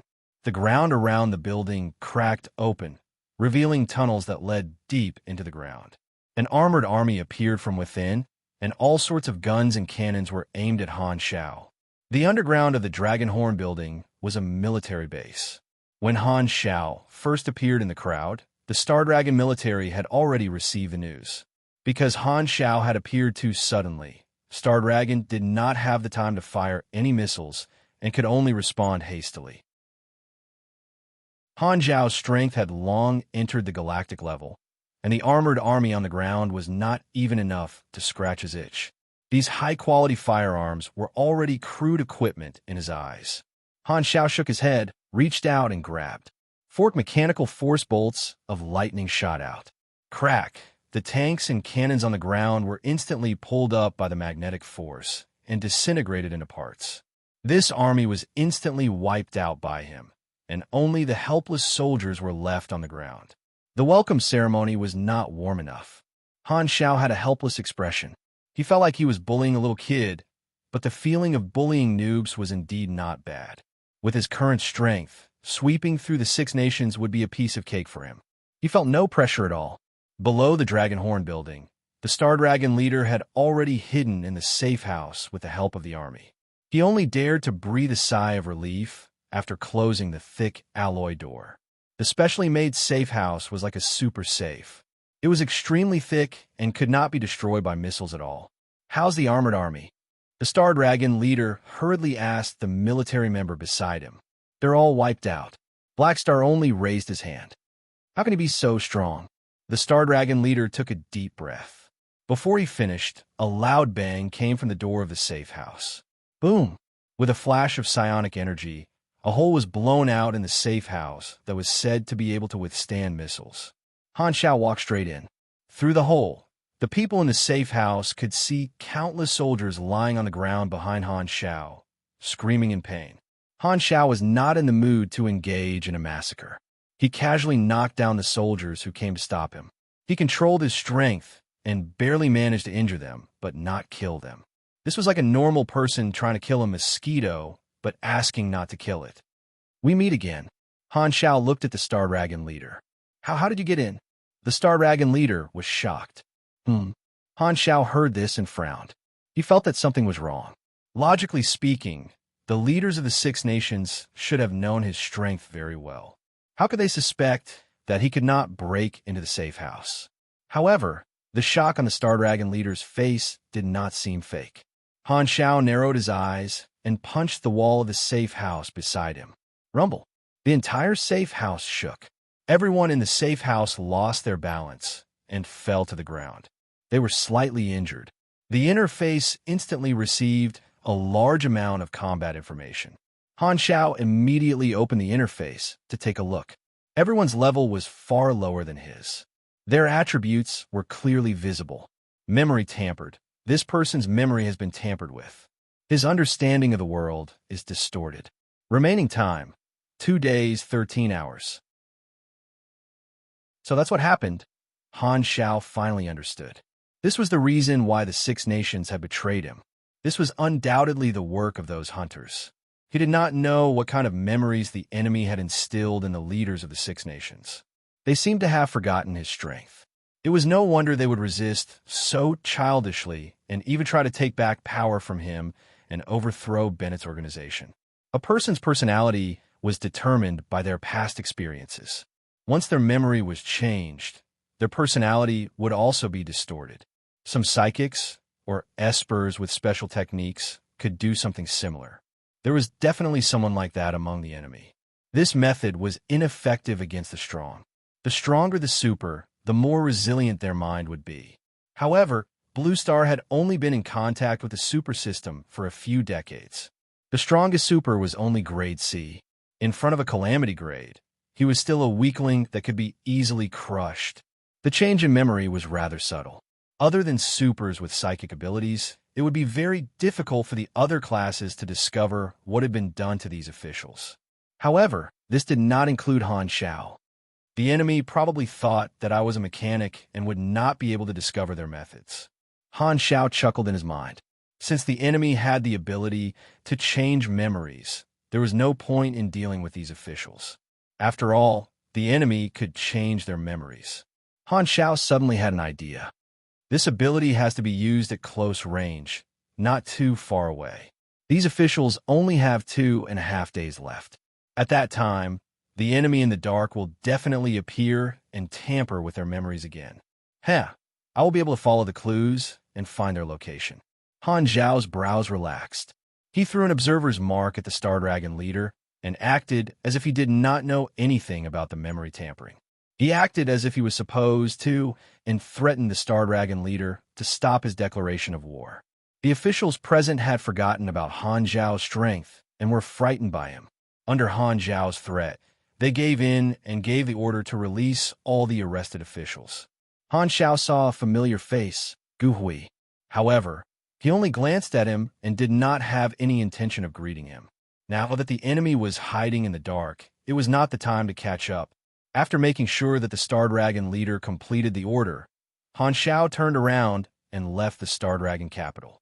The Star Dragon leader and the other officials were in disbelief. It was over just like that. They thought that they were dead for sure. The arrested officials, including Gu Hui, were glad that Han Zhao did not kill them. Such a gentle method was clearly giving them a chance. Because of this wrong decision, Gu Hui and many other officials made up their minds to impeach the current leader. They could not let such a lunatic continue to lead the country. Han Zhao then visited the remaining 5 countries and completed his physical persuasion. His observer's mark only had 5 slots. The mark that he had thrown to Loggy earlier had already been extinguished by Austin, and he had completed his mission. With his promotion imminent, Han Zhao was not stingy with the slots. He changed all the targets and threw them to the leaders of the 5 countries. He then returned to Black Star City and waited for the harvest of the observer's mark. This required patience, just like fishing. What surprised him was that the enemy in the dark did not attack him during this period. He did not know what they were waiting for. Could it be that they were observing him? After all, with Albert as an example, the enemy might be very cautious and was confirming whether he had really fallen into a trap. A few hours later, the 6 nations revoked the declaration of war at the same time. Countless people were overjoyed and celebrated. However, before they could finish celebrating, in just a short day, everyone was stunned by the 6 nations' actions. Just yesterday, the 6 nations had revoked the declaration of war, and today, they directly launched intercontinental missiles at Black Star City.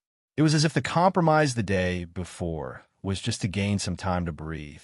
Most of the missiles were intercepted in the air. Black Star City's galactic protective shield blocked a small portion of the missiles that escaped, so there were no casualties. However, everyone in Black Star City was furious at the treacherous 6 nations. Even the people of the 6 nations could not believe this. Have our government officials really gone mad? Are they not courting death? Do they really want Black Star to kill us? Are they asking for a beating? Han Zhao was not angry at all. For such a situation to occur, it was obvious that the enemy had tampered with the memories of the leaders of the 6 nations again. The political struggles of the surface civilizations were no different from child's play in the eyes of a calamity grade. However, the good thing was that he did not have to wait for 2 days before the observer's mark had a harvest. Through spying, an enemy had appeared. These people have finally shown themselves. Han Zhao narrowed his eyes. After a day, Gu Hui, who had not had the time to take action, was locked up in a cell again. The second time he was locked up, he was not angry but did not know whether to laugh or cry. What was this? Did the leaders think that national affairs were child's play and that they could do whatever they wanted? Gu Hui naturally did not know that the memories of those upper echelons had been tampered with. He was completely speechless toward these former colleagues of his. Chapter 660. North Continent, capital of Raylan. Zeglin slowly walked through the government building. Wherever he passed, whether it was officials, secretaries, or guards, they all turned a blind eye to him. It was as if he was just air, but if someone was about to bump into him, they would subconsciously avoid him. When he arrived at the door of the leader's office, Zeglin did not stop. He pushed the door open and walked in. The guards outside did not react at all, as if they did not see him. Inside the room, the leader of Raylan was talking to the military through the internal phone. He also ignored Zeglin. Zeglin tapped his forehead, and an invisible psychic energy spread out. It turned into a dozen invisible tentacles and entered the head of the Raylan leader, tampering with his memories. The leader of Raylan suddenly paused. Confusion flashed across his face, and he returned to normal the next second. He continued to talk on the phone. In this short pause, his memories had already been tampered with. Zeglin nodded expressionlessly, turned around, and left the way he came.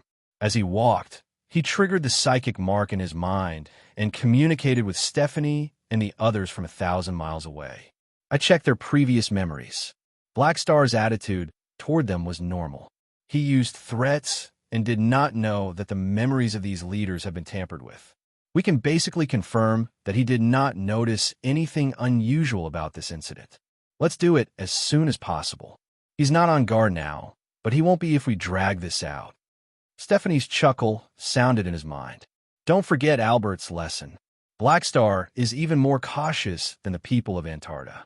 It's stupid to let down our guard against him. However, you're right. When he leaves Blackstar City next time, we'll go and ambush him. In his own territory, he'll be restrained. When I'm done, I'll meet up with you guys. Zeglin nodded. He then activated his psychic energy and flew toward Theseus, who was also in the North Continent. This was his next target. He was a member of Stephanie's team, a grade A psychic with the ability to tamper with memories. He left the team and acted on his own, planting fake memories in the leaders of the Six Nations one by one, distorting most of their understanding of Blackstar and making them think that they were fighters fighting against power. In his eyes, the political struggle of the surface civilization was just the deception of the weak. It was futile and childish, and he could easily play with it. If it were not for the trap that he set for Blackstar, he would not have wasted his energy to use the ingenious method of tampering with the memories of a group of surface civilization natives. The North Continent was a world of ice and snow, and there were many mountain ranges. Zeglin quickly left the borders of Raylan and flew over the undulating glaciers. As they flew over a mountain range, Zeglin's heart suddenly tightened as though it was being gripped by a large hand. A mysterious sense of crisis descended upon him as he suddenly raised his head to look at the sky. Mysterious blue starlight seemed to penetrate the clouds, burning in the sky. What? In the blink of an eye, dark blue pillars of light suddenly descended from the sky, accompanied by a world-destroying shockwave. Rumble. The earth cracked, as if a blue spear of lightning and thunder had been thrown by a god from the heavens into the mortal world. The area within hundreds of miles was completely covered by the attack. Other than the blinding blue light, no other colors could be seen. Half of the mountain range was instantly flattened, and terrifying circular craters appeared on the ground like a dozen meteorites hitting a planet at the same time. At the edge of the explosion area, Zeglin barely supported himself to fly in the air. His entire body was covered in burns, and he was shocked. He did not expect to be attacked so suddenly and with such terrifying power. Cough. He could not help but spit out a mouthful of blood. Zeglin felt that his organs were about to shatter. He quickly retreated while looking around anxiously, trying to find traces of the enemy. Who is it? Come out. As soon as he said that, a blue meteor flew over at high speed from the horizon, leaving a long trail behind. It broke through the sound barrier in the clouds, stopping not far away and facing Zeglin. Blackstar. Zeglin's eyes widened, and his face was filled with shock. He did not expect Blackstar to suddenly come to him. Han Shao opened his helmet, stared at Zeglin, and snorted coldly. Someone is indeed controlling the Six Nations behind the scenes. Otherwise, they wouldn't be acting so abnormally. Speak. Why are you targeting Blue Star? Han Shao pretended that he did not know that Stephanie and the others' target was him, pretending that Zeglin was the biggest mastermind. This was because there were definitely more enemies behind Zeglin. If he took the initiative to attack and disrupt the enemy's deployment, he would be able to take control of the situation. If he did not have the observer's mark, he could only wait for the enemy to attack him. It was too passive, and there might be unrelated casualties. But now, he could choose the battlefield and attack the enemy instead. After confirming Zeglin's appearance, Han Shao locked onto Zeglin's approximate coordinates through the spaceship's radar and used more than 10 psionic sky cannons to bombard this area indiscriminately. There was no need to be restrained in this desolate area. The power of the psionic sky cannons was even greater than the original Eye of God.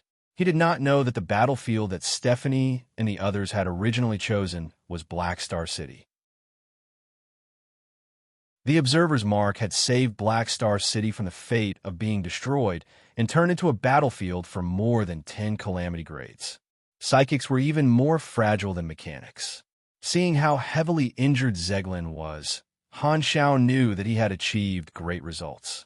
Zeglin hurriedly used the psychic mark to turn his mind into a server, pulling Stephanie and the others into the group chat to share his vision. *T, I've been discovered. Come and save me. Stephanie was shocked. Black Star is indeed as cautious and observant as the rumors say, but luckily, he only discovered you. Black Star had discovered Zeglin's tracks and attacked directly, disrupting Stephanie's plan. However, when she saw Han Zhao's performance, she calmed down. She connected all of Han Zhao's actions. Black Star must have done something to the leaders of the Six Nations, so he discovered Zeglin and thought that he was the biggest enemy. However, Black Star did not know Zeglin's motive, nor did he know that there were 9 supers lying in wait for him. He simply thought that the enemy's target was Blue Star. In that case, the situation was still under control. Black Star still did not know that this was a trap for him. We only have one choice now, which is to change the plan and attack Black Star immediately. He hasn't discovered us yet. Zeglin, try your best to stall him. We'll head over immediately. Stephanie made up her mind and was certain of it. Black Star thought that Zeglin was the only enemy. When all 9 of them appeared, they would definitely give Black Star a surprise. Stephanie and the others were quite far away. Even with the speed of a calamity grade, it would still take some time for them to arrive. Zeglin's heart sank. He was heavily injured, and the other party was a mechanic who controlled psionic energy and had the codename Indestructible Body. He knew that he was definitely not Han Zhao's match. Without hesitation, Zeglin turned around and fled. Want to run? Do you think you can? Han Xiao clapped his hands, and the army boxes flew over, turning into an overwhelming mech legion that drowned Zeglin in the blink of an eye. The psychic class countered the mechanic class, and the mechanic class countered the psychic class. After all, psychic attacks were useless against machinery. Only psychic attacks were effective. Boom, boom, boom. The long-range troops and artillery troops fired psionic cannons one after another, blasting through Zeglin's psychic barrier. The mechanical soldiers waved electromagnetic, vibration, high-temperature, laser, and other multifunctional melee weapons, sweeping past Zeglin time and time again, leaving all kinds of wounds on his body. Zeglin resisted with all his might, running for his life. However, he was surrounded. The new generation of Mech Legion, together with the bonuses of the Truth Mechanic, was much stronger. Without needing Han Xiao to do anything, Zeglin was already in danger, and his health was dropping steadily. Han Xiao released his mechanical force bonuses on the side and paid attention to his surroundings. He took the initiative to attack, to lure the enemy out. He still did not know how many people there were in this group of mysterious hunters, so he remained vigilant. After fighting for a while, Zeglin was covered in wounds and blood. His eyes were bloodshot. Ark! Zeglin suddenly roared, and his psychic energy turned into a huge drill, sweeping him into the Mech Legion's encirclement. He was already at the end of his rope, and this attack contained all his strength. The psychic drill broke through layer after layer of encirclement and was about to kill its way out of the army. At this time, the shield troops suddenly gathered and blocked in front of Zeglin. At the same time, they released their psionic shields, which condensed together and turned into a psionic barrier hundreds of meters wide. The invisible psychic drill collided with the thick psionic barrier. Whoosh! Countless energy sparks exploded at the point of impact, like sparks flying when metal was being cut. The impact of the drill lasted for quite a while before it quickly weakened. Zeglin's eyes widened unwillingly. He did not manage to break through this psionic barrier. Fatigue surged into his mind like a tide. He felt drowsy, which was a side effect of overusing his psychokinesis. If it was any other time, he would be able to recover after a short rest with his psychic energy. However, he was surrounded at this time, The moment Zeglin froze, countless psionic cannons hit his body. Boom! Boom! Blue explosions appeared one after another. His flesh and blood were burned to ashes the moment they left his body. Mechanical soldiers dragged their high-temperature cutting weapons and slashed Zeglin's body, sending him flying in midair. Kacha! An arm flew into the air and was cut off. Kacha! This time it was a calf. Boom! The next second, dozens of mechanical soldiers attacked together, and Zeglin was instantly turned into a pile of minced meat. His limbs and organs exploded like fireworks, and blood rained down. He died on the spot. The mech legion stopped moving, and only the sound of the wind could be heard on the battlefield. Han Shao was stunned. The battle had ended faster than he had expected. If he remembered correctly, this was the first calamity grade to die in the hands of the mech legion. Oh my god, my kind mech legion has killed someone. This guy is a little fragile. Han Shao scratched the stubble on his chin. If he did not have the tank talent, with his endurance, his health would only be slightly more than 70,000. Psychics were strong in offense and weak in defense. This was the consensus of all supers. If Zeglin had not focused on breaking through the encirclement and had attacked him with psychic attacks instead, Han Shao would have probably suffered some light injuries. Unfortunately, Zeglin seemed to be afraid of his indestructible body and did not have the courage to fight him to the death. Killing Zeglin in a one-on-one duel was a good thing that Han Shao did not expect. Not only did he weaken the enemy's overall strength, the promotion mission on his interface also showed a completed status. This meant that as long as Han Shao was willing, he could complete his race evolution at any time and place. That's settled. Han Shao felt relaxed. He was even more confident that he could complete his promotion at any time. The accumulated experience was enough for him to reach level 195 directly after his promotion, reaching the upper limit of a truth mechanic. At his level, being able to maintain such a leveling speed was all thanks to the huge accumulation for version 2.0. At this time, the sound of something breaking through the air could be heard. Who? Figures flew over from the horizon and stopped in midair. It was Stephanie and the others. They all looked at Zeglin's corpse, and their expressions changed. Black Star had already killed Zeglin in the short time they had spent on the road. Stephanie narrowed her eyes. She did not have any feelings for her teammates, so she was not angry. She only stared at Han Shao with sparkles in her eyes. He's indeed a powerful guy. His Excellency Thousand Shadows will definitely like him. As this thought flashed through her mind, Stephanie did not intend to explain to Han Shao.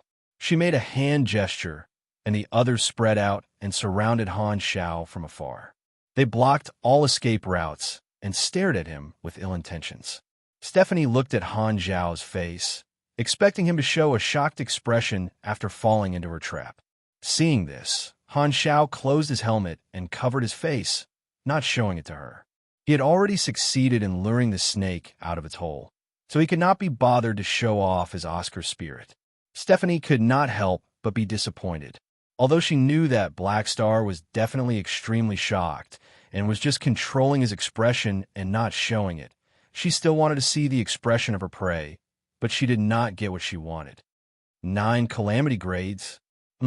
This is probably all the enemies. How generous.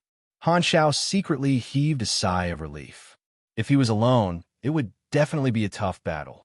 Luckily, he had prepared ahead of time and invited all the heroes to help him. Philip had already called Wilton, Nagajan, and the others to come over and help. He only needed to hold on for a while. He was not as fragile as Zeglin. Furthermore, he did not expect to gain such a huge reward from this trip. Under the mechanical suit's helmet, Han Shao stared at Stephanie, who was in the lead, and sized her up. He then smiled meaningfully. Chapter 661. The first time he saw Stephanie, Han Shao felt that she looked familiar. He sized her up carefully, and his heart skipped a beat. He did not know the other hunters, but this woman was someone he knew. In his previous life, many players knew Stephanie. She was very active during the calamity of the Supers version. She was one of the subordinates of the Beyond grade 1,000 Shadows. in the abyss of Starfield. She fought countless supers for Thousand Shadows as his vanguard, including many players who formed teams to kill bosses. In the end, she died in a battle, which could be said to be her release. After that, a related dungeon crystal was born, and Stephanie entered the dungeon as a hidden boss. Defeating this hidden boss had a chance of obtaining extremely rare rewards. In the later versions of his previous life, she was listed on the top 100 model workers list with a drop rate as high as 87. 6% of the players repeated the dungeon, and she received the honorary title Virtuous. At that stage, the total number of players in Galaxy was dozens of times more than in version 2.0. There were more than 10 million players online at the same time, and more than 80% of the players had repeated Stephanie's dungeon. This meant that there were a lot of people. Speaking of which, it was a little embarrassing. Han Xiao had used different accounts and logged into Stephanie's account at least 300 times. He was so familiar with her that he could not be more familiar with her. Han Xiao did not expect to know someone among the enemies. He was pleasantly surprised. He originally did not know who the mastermind was, but now that he saw Stephanie, everything suddenly became clear. It was Thousand Shadows. No wonder. Everything makes sense now. Han Xiaoxin was emotional. If the mastermind was Thousand Shadows, he knew why the hunters captured supers. They were providing shadows for Thousand Shadows. Thousand Shadows' ability was very strange. He could absorb other independent individuals and turn them into a type of subordinate called Shadow. The Shadow still retained most of its original personality, but it had an unerasable loyalty and closeness to Thousand Shadows, so there was a certain degree of deviation in its previous memories.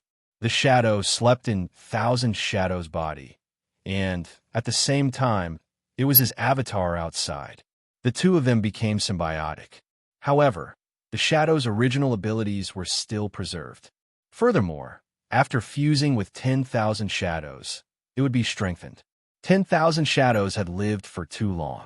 No one knew how many Shadows existed in his body. He was an extremely mysterious member of the Ancient Ones. Han Xiao still remembered a secret discovered by a player in his previous life.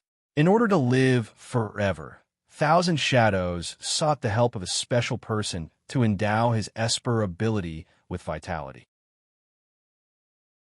He then abandoned his own body and became a strange Esper life form. Normal means could not kill him. He lived for thousands of years and was now a member of the Ancient Ones. After seeing the truth behind the scenes, Han Xiaoxin felt a heavy pressure pressing down on his heart. His emotions were heavy. Ing liked high-quality shadows, and since he had his eyes on Han Xiaoxin, he was afraid that Ing would not let him off easily. Han Xiaoxin did not want to become Ing Ying's symbiotic body. That would mean he would lose himself completely and become a puppet.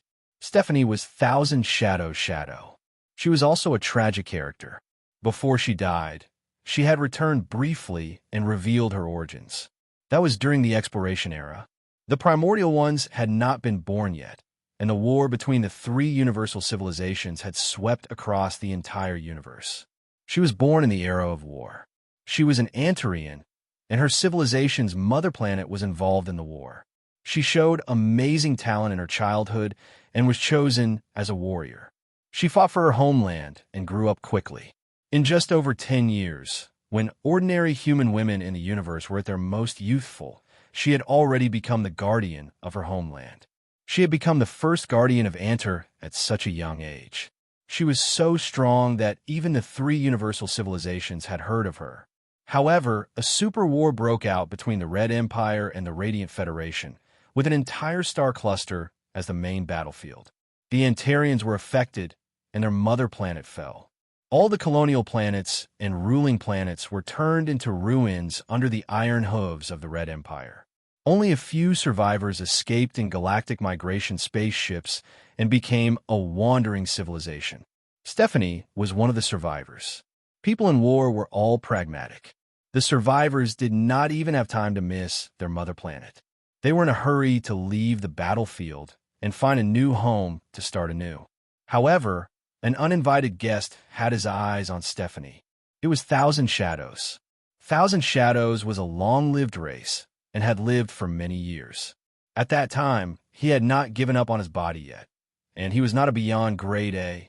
He coveted Stephanie's power and intercepted the spaceships of the Antarian survivors.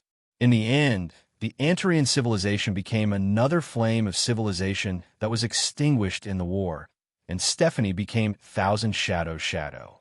History only recorded what happened at that time. Cold history would not record emotions. Everyone's motives, emotions, and reactions were all mysteries. In Han Zhao's previous life, after Stephanie entered the game, some players curiously searched for historical records about her. From the rare descriptions in some super history books, they learned that some historians believe that if Stephanie did not mysteriously disappear, she might have become one of the primordial ones. However, during the exploration era, there were too many calamity grades with potential. Most of them died in battle and became nutrients for the enemy. The primordial ones were the first batch of beyond grade, as that walked out of mountains of corpses and seas of blood. Thousand Shadows was not a primordial one. He had always been mysterious and only appeared as a beyond grade A at the end of the exploration era. In just a short moment, the entire sequence of events flashed through Han Zhao's mind. He took a deep breath. The real enemy had surfaced. Going against Thousand Shadows was very stressful, but that was a matter for the future. The biggest problem now was to deal with the 9 calamity grades first, especially Stephanie. Han Zhao pushed his hands forward, and a beam of psionic impact. Whale wave shot towards Stephanie. The huge mech legion around her moved and charged toward all the enemies. The sound of cannons was endless. Bang, bang, bang, bang. Countless psionic cannons crisscrossed, and the mechanical soldiers surrounded the enemies with their weapons and shields. Stephanie and the others also moved, fighting back fiercely. The battle started, and the scene instantly became chaotic. Han Xiaoxin was never short of BS. The Mech Legion was much stronger than before, but facing 9 experienced calamity grades at the same time was still beyond the capabilities of the Mech Legion. Among the 9 enemies, 2 were mechanics.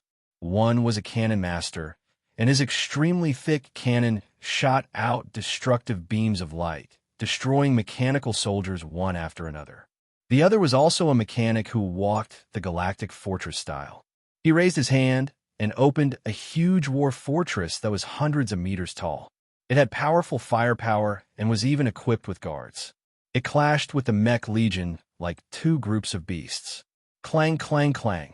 Metal clashed nonstop, and sparks replaced the blood that splattered everywhere. Messy parts and wires fell like rain, as if they were pieces of flesh that were torn from the enemy's body. The other 7 enemies were 2 pugilists, 1 mage, and 4 espers. Stephanie was one of them. Stephanie's ability was the most mysterious. She was like a diving eagle, heading straight for Han Zhao, who was in the middle of the army. Wherever she passed, the mechanical soldiers around her all disintegrated. The air around her was distorted due to the high temperature. From far away, she aimed her palm at Han Zhao. You have entered the light, slow state.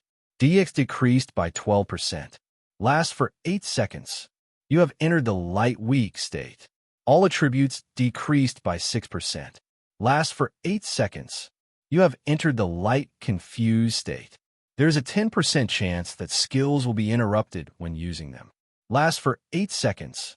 You have entered the abnormal excitement state. Your attack is between 80% to 110%. Lasts for 8 seconds. You have entered the light hallucination state. Accuracy and perception decreased by 10%. Lasts for 8 seconds. You have entered the light, tired state. Energy and stamina decreased by 8%. Lasts for 10 seconds. Your talent, Steel Body, is in effect. You are immune to true damage.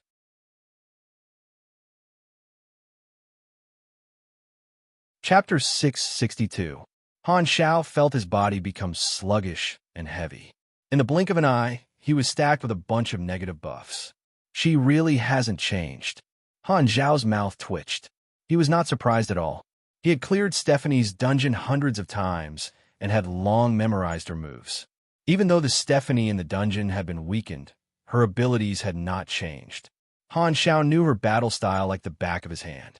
Stacking buffs on the enemy at the start was exactly the same. Without hesitation, Han Xiao used void travel to increase the distance between them. Stephanie was better at close combat, and she dealt extra damage to metal. He did not want his mechanical suit to be destroyed early. Luckily, I killed that psychic called Zeglin first. Otherwise, it would be even more troublesome.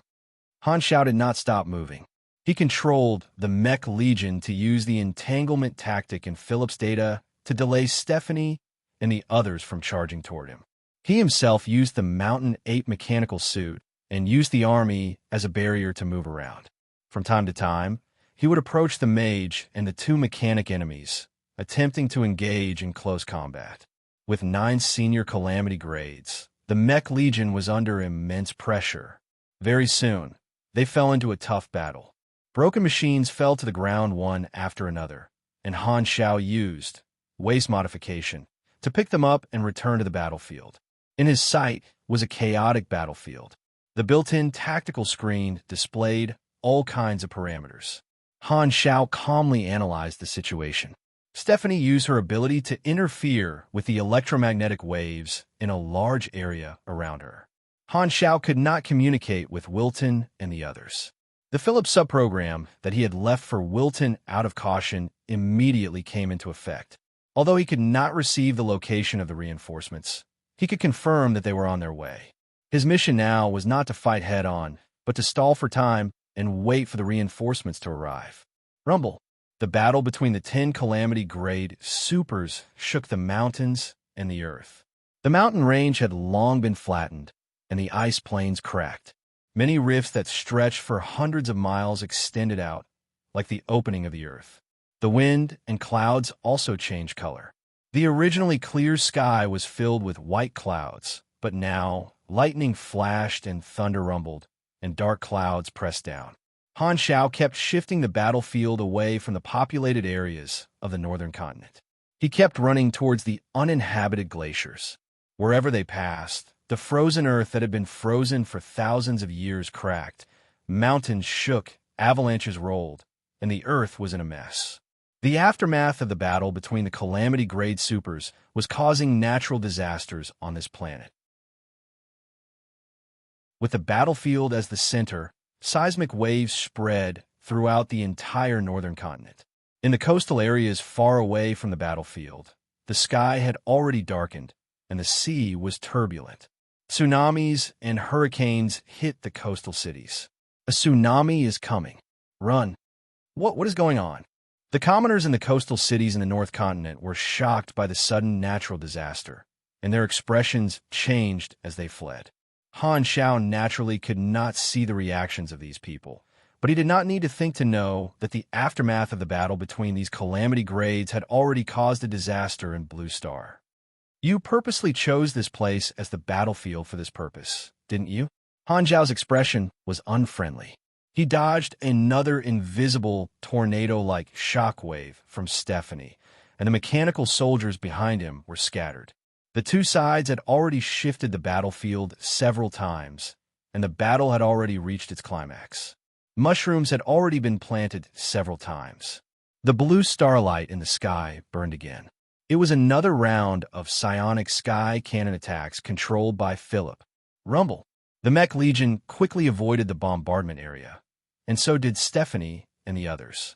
Only the enemy mechanics battle fortress moved slowly and did not escape the attack range. Its shield shattered, and the battered fortress exploded into pieces. This was already the second battle fortress of the enemy that had been destroyed. Making use of this opportunity, Han Xiao retreated with the Mech Legion. They were already at the border of the northern continent, and he started to move toward the sea. Troublesome sky cannon. Stephanie frowned. She looked up and pointed at a pugilist. You, go and destroy Black Star's sky cannon. This pugilist nodded. Flames spurted out from his feet, and he shot into the sky like a rocket. In the blink of an eye, he turned into a star in the sky and headed toward outer space. Don't waste time. Black Star is good at prolonged battles. Hurry up and subdue him. Stephanie's tone was impatient, and she chased after him with the other members. She knew that Black Star was very difficult to kill, and the purpose of this trip was not to kill Han Xiao, but to capture him. However, Han Xiao was too slippery, running even faster than a war reporter. She had not been able to get close to Han Xiao. Only in close combat could the power of her Esper ability be maximized. After chasing for a while, the two sides clashed again in the sky above the sea. The aftermath created huge waves, and waves of energy blasted into the sea, forming huge whirlpools on the surface of the sea. The sky darkened. As the casualties of the Mech Legion continued to rise, Han Xiao started to show signs of weakness and revealed an opening. Stephanie's eyes sparkled. She grabbed the opportunity and turned into a black shadow. She suddenly appeared behind Han Xiao and pressed her palm toward Han Xiao's back. This was the first time she had used this ability since the start of the battle. She was prepared to catch Black Star off guard. As long as she hit him, Black Star's strength would be temporarily weakened by at least 10%. However, the next moment, there was nothing under her palm. Han Xiao seemed to have expected this. He dodged her palm with a strange posture, flicked out a cluster of psionic energy from his hands, and slapped her chest with a backhand. Bang! The light blue psionic impact ring exploded, and Stephanie flew thousands of meters away. She rubbed her aching chest and frowned. She was secretly surprised by Han Xiao's reaction speed. One had to know that this ambush came without any warning, leaving Black Star with only microseconds to react. On the other side, Han Xiao secretly sighed in relief. Stephanie was also a boss-level character. Just like him, she had many skills other than her Esper abilities. If he did not know, he would be easily tricked. However, he knew Stephanie's abilities too well. There was no way he would be tricked. He had not done hundreds of dungeons for nothing. She's stronger than the rumors say. Stephanie narrowed her eyes. Just as she was about to attack again, she suddenly noticed a few high-energy individuals rapidly approaching. Her expression changed, and she stopped where she was, not acting rashly. Han Zhao's eyes sparkled. He immediately looked up and saw 6 meteors falling from the sky, hovering above them. The flames dimmed, revealing Wilton and the others. Looking at the shocked gazes of Stephanie and the others, Wilton snorted coldly and raised his hand. Only then did everyone realize that he was holding someone in his hand. Stephanie took a closer look, and her expression changed drastically. The person in Wilton's hand was the pugilist she had ordered to destroy the sky cannons. At this time, there was no sign of life. He had clearly been beaten to death. These 6 are enemies. Stephanie and the remaining 7 Calamity Grade supers all had terrible expressions. Wilton let go, and the corpse fell into the sea. It was swept away by the whirlpool and disappeared without a trace. Black Star, we're late. Wilton nodded. Han Zhao's lips curled up. Reinforcements are here. He looked at Stephanie, shrugged, and chuckled. Are you surprised? Are you surprised? Seeing that Black Star had expected this, Stephanie could not remain calm. Deep shock flashed through her eyes. He found reinforcements long ago? 6 Calamity Grade supers? Why would he call so many strong people to deal with the internal conflict of a surface civilization? Unless Stephanie's heart skipped a beat. Black Star knew that we were ambushing him.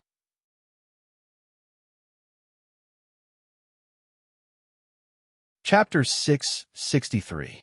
Boom! With the arrival of the reinforcements, it was a surprise attack. Han Xiao did not give Stephanie and the others any time to catch their breath. He called for Wilton and the others to join the battle. Now it was 7 against 8. Stephanie and the others had higher average levels than Wilton, but they were almost equal in numbers. For a short period of time, Wilton and the others were able to hold back 1 person each. Han Zhao's pressure was greatly reduced, and he could focus on dealing with Stephanie and the enemy mechanic. Walala, the 15 Calamity Grades were like bolts of lightning, shuttling across the sea, causing the waves to surge. Stephanie dealt with the attacks of the Mech Legion while suppressing the shock in her heart. As a Calamity Grade super who had gone through hundreds of battles, she could quickly adapt to sudden situations. She did not know how Black Star had seen through the ambush, but it had already become a fact. The only thing she could do was to deal with it. Stephanie's brain worked quickly as she analyzed the situation. The enemy has 6 grade A supers. Even with me here, I won't be able to finish off Black Star's helpers in a short period of time. It'll take a lot of time to subdue Black Star, Stephanie frowned. On the other side, the 2-mech legion clashed in midair. The colorful energy waves kept lighting up the dark sky. Han Xiao used the cover of the legion to charge forward. He used Mountain Ape Throw and Psionic Impact to break a few bones of the enemy mechanic. The enemy retreated in pain. Then, Han Xiao activated his psionic shield and blocked an invisible shockwave that Stephanie sent from afar. It was like a thunderclap exploding in midair. Bang! Bang! Bang! The two sides fought back and forth. Han Xiao fought while observing Stephanie. Now that his reinforcements had arrived, the enemy would definitely react. There were only 2 paths in front of Stephanie. The first was to retreat and find another chance in the future. The second was to fight head-on and bet that he did not have more reinforcements to take down Wilton and the others. Just as Han Xiao was guessing, Stephanie clasped her hands together. Her body suddenly started to vibrate at a high frequency that was hard to be seen with the naked eye. The space around her started to change. Boom! Boom! Dong! Wilton's group of 6 suddenly felt their hearts skip a beat. All sorts of negative statuses appeared. They felt their bodies becoming sluggish, and their control over their bodies decreased significantly. Whoosh! Stephanie used an ability similar to Flash again. She turned into a shadow and suddenly appeared behind Wilton. This move failed on Han Xiao, but Wilton was not him. Clearly, he did not react in time, and Stephanie's hand was already on his back. This attack did not seem to have any force behind it, but Wilton's body trembled violently. He felt a strange vibration enter his body, and all his muscles and bones started vibrating at the same frequency. Just as this thought surfaced in his mind, a sharp pain suddenly erupted. Inside Wilton's body, the terrifying high-frequency vibrations caused his muscle fibers to break, his bones to crack, his organs to bleed, and his blood vessels to explode. Being hit by Stephanie's light attack, Wilton instantly turned into a bloody man. Shocked, he spat out a mouthful of blood. Captain! The other 2 purple crystal grade A supers noticed the change. Their expressions changed, and they hurriedly abandoned their opponents, wanting to rush over to help. Stephanie was expressionless. Her hand on Wilton's back suddenly tightened. Her fingers dug into his flesh, and she suddenly twisted 180 degrees. Ark! Wilton's eyes were bloodshot. Under the intense pain, he punched his back with all his might. Stephanie had already succeeded. She did not want to fight the pugilist head-on and retreated. The back of Wilton's armor shattered, revealing the skin on his back. A large area of his muscles and bones were crushed and mixed together, forming a spiral mark. There were bone spikes protruding from under the skin. It looked terrifying. The battle had only lasted for an instant, but Stephanie had easily injured a calamity-grade pugilist. The expressions of Wilton and the rest of the 6 changed. Stephanie's lethality was beyond their expectations. Han Zhao's expression froze. He understood Stephanie's plan. This woman did not plan to retreat. She had chosen the second option, which was to fight head-on. With his understanding of Stephanie, this did not surprise him.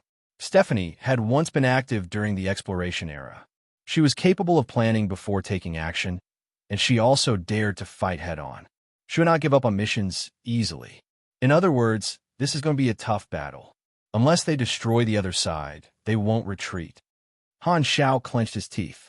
This kind of opponent was obviously more difficult to deal with in Albert's tactful style.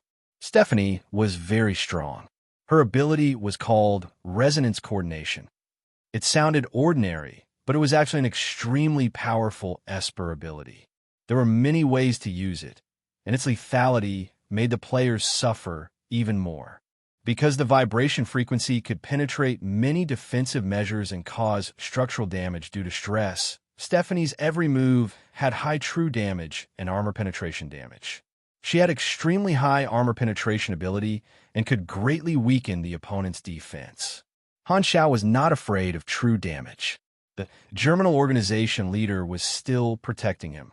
However, his reinforcements did not have the steel body talent. Stephanie's lethality was enough to make them extremely wary. Wilton and the others were elites at most. The quantity and quality of their talents and skills could not be compared to Stephanie, who was a hidden boss. Stephanie's resonance coordination not only had terrifying single-target damage, but its AoE was also just as strong. Through the vibration frequency, she could stack a lot of negative statuses on the enemies in her domain. At the same time, when facing weaker supers, she could even use the vibration to cause ultrasonic waves and infrasonic waves to shatter the organs of the weaker supers. This meant that whether it was one-on-one or group fights, bullying noobs, or fighting people at the same level, they were all Stephanie's strengths. She was even more difficult to deal with than Ashes in the past. Han Xiao had once fought alongside Jane, a grade A super with the nickname Seaquake. Stephanie's Esper ability was similar to Jane's, and their Esper abilities were related to vibration. However, the strength, range, and application of Stephanie's Esper ability were far above Jane's.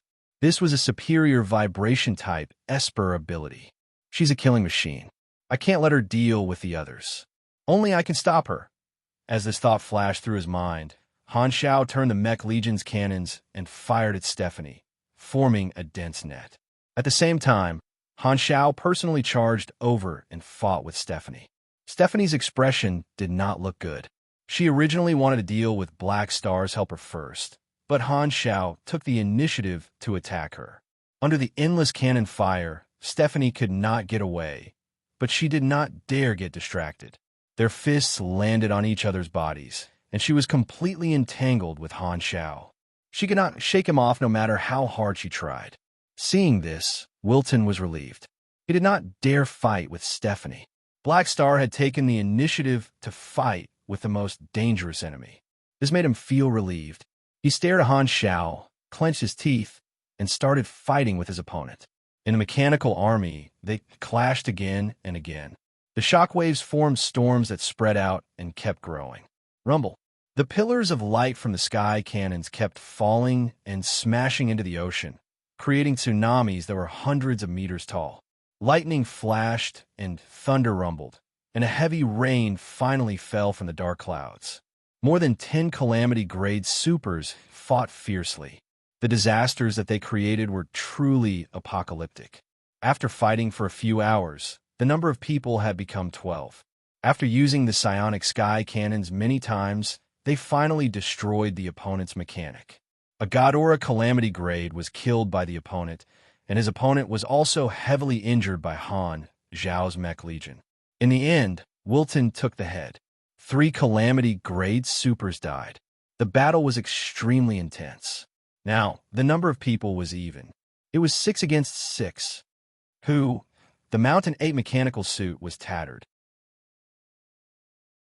It had already been repaired 3 times with waste modification. Han Xiao panted heavily, dragged his tired body, and rammed into Stephanie again and again. Stephanie's condition was not good either. Her forehead was bleeding, and she was covered in wounds. Her clothes were barely covering her body, and her eyes were fierce. The Mech Legion formation around them became much thinner. The two of them did not hold back and fought like wild beasts. The two of them did not have much stamina left and were quickly recovering. They were in a stalemate. She also has a boss-type molding talent. She has a lot of energy, high health, and fast recovery speed. It'll take at least a few days to decide the winner in a battle of attrition. Han Xiao clenched his teeth. With his health and energy conversion, Mech Legion, and immunity to true damage, he was able to gain the upper hand. Stephanie was the shadow of 1,000 shadows. Her abilities were enhanced, and her level was probably around level 240. She was undoubtedly a top-grade A+ super. The longer the battle dragged on, the higher his chances of winning. In a battle of attrition, Han Xiao was still slightly better. However, he could not drag it on any longer. A single Calamity-grade super had the ability to destroy the surface of a planet. At this time, The disasters created by the battle of so many calamity-grade supers had already started to engulf the entire Blue Star. The natural disasters caused by the aftermath of the battle were irreversible. Even if they stopped immediately, the disasters from before would still continue to brew. If the battle continued for a few more days, all the creatures on the surface of Blue Star would probably die. I have to break the stalemate now. Both sides are evenly matched. As long as I'm a little stronger, I'll be able to break the fragile balance and cause a chain reaction. Han Zhao's eyes narrowed. Without another word, he dove down and charged into the roaring sea. He could advance at any time. He just needed time. Under the control of Philip, part of the Mech Legion in the sky stayed on the sea to hold back the enemy, and the rest followed Han Zhao into the sea to provide necessary protection. Stephanie frowned. She glanced at Wilton and the others. After hesitating for a moment, she made a decision. She did not take the opportunity to deal with the others. Instead, she pushed the Mech Legion away and dove into the sea as well. Her rich experience told her that something was definitely wrong. No matter what Black Star's goal was, it was best to stop him. As the strongest people from both sides dove into the sea one after another, everyone's expression changed. They did not know why Black Star suddenly split up the battlefield. Could it be that he did not want to be disturbed by others and wanted to fight Stephanie in the sea? Captain, should we go down and provide support? Hearing this, Wilton's eyes changed. Clenching his teeth, he said, "No, let's do what we're supposed to do. Don't let the enemy follow us. Let Black Star play with that woman." He felt that Black Star did not need support. In fact, subconsciously, he did not want to face Stephanie. That woman was too dangerous. If he handed her to Black Star, he would not have to bear the additional pressure. Although he was ordered to provide support to Han Zhao, Wilton did not want to risk his life. At the same time, in Black Star City, reports of natural disasters kept being sent to Bennett's desk. The satellite observed that the source of the disaster was the battlefield where Han Zhao and the others were fighting. Many officials and experts were crowded in the office, anxiously reporting to Bennett. A few hours ago, earthquakes occurred in many areas of the northern continent. Many rifts and faults appeared, and the earthquakes caused tsunamis. 13 coastal cities were destroyed, and the casualties are uncountable. According to the satellite reports, His Excellency Black Star is fighting with the enemy in the ocean. The storms and tsunamis caused are approaching the other continents, and the intensity is still increasing. They will hit the continents in about 3 hours. The countries have already started emergency evacuations. An hour ago, 11 new earthquake sources appeared in various locations around the world. The severity and range of the earthquakes are still increasing. According to calculations, in 10 days, 7% of the land in the world will be affected by earthquakes. Also, Bennett listened to the reports one after another and paced around anxiously. This was completely different from the mutation disaster. This was a natural disaster that could not be solved. Send out rescue teams and try to support the affected areas. At this time, don't worry about the 6 nations. Bennett gave the order decisively. After a pause, he could not help but ask, how long until the disaster affects Black Star City? Black Star City was located inland, so the disaster would not reach it anytime soon. An official swallowed and said with fear, according to the mathematical model calculated by the Research Institute, if His Excellency Black Star continues to fight, the severity of the disaster will increase exponentially. In another 4 hours and 35 minutes, the chain of disasters they caused will exceed the critical point. What will happen if it exceeds the critical point? Bennett's heart skipped a beat. Unless we leave this planet, we can only wait for death.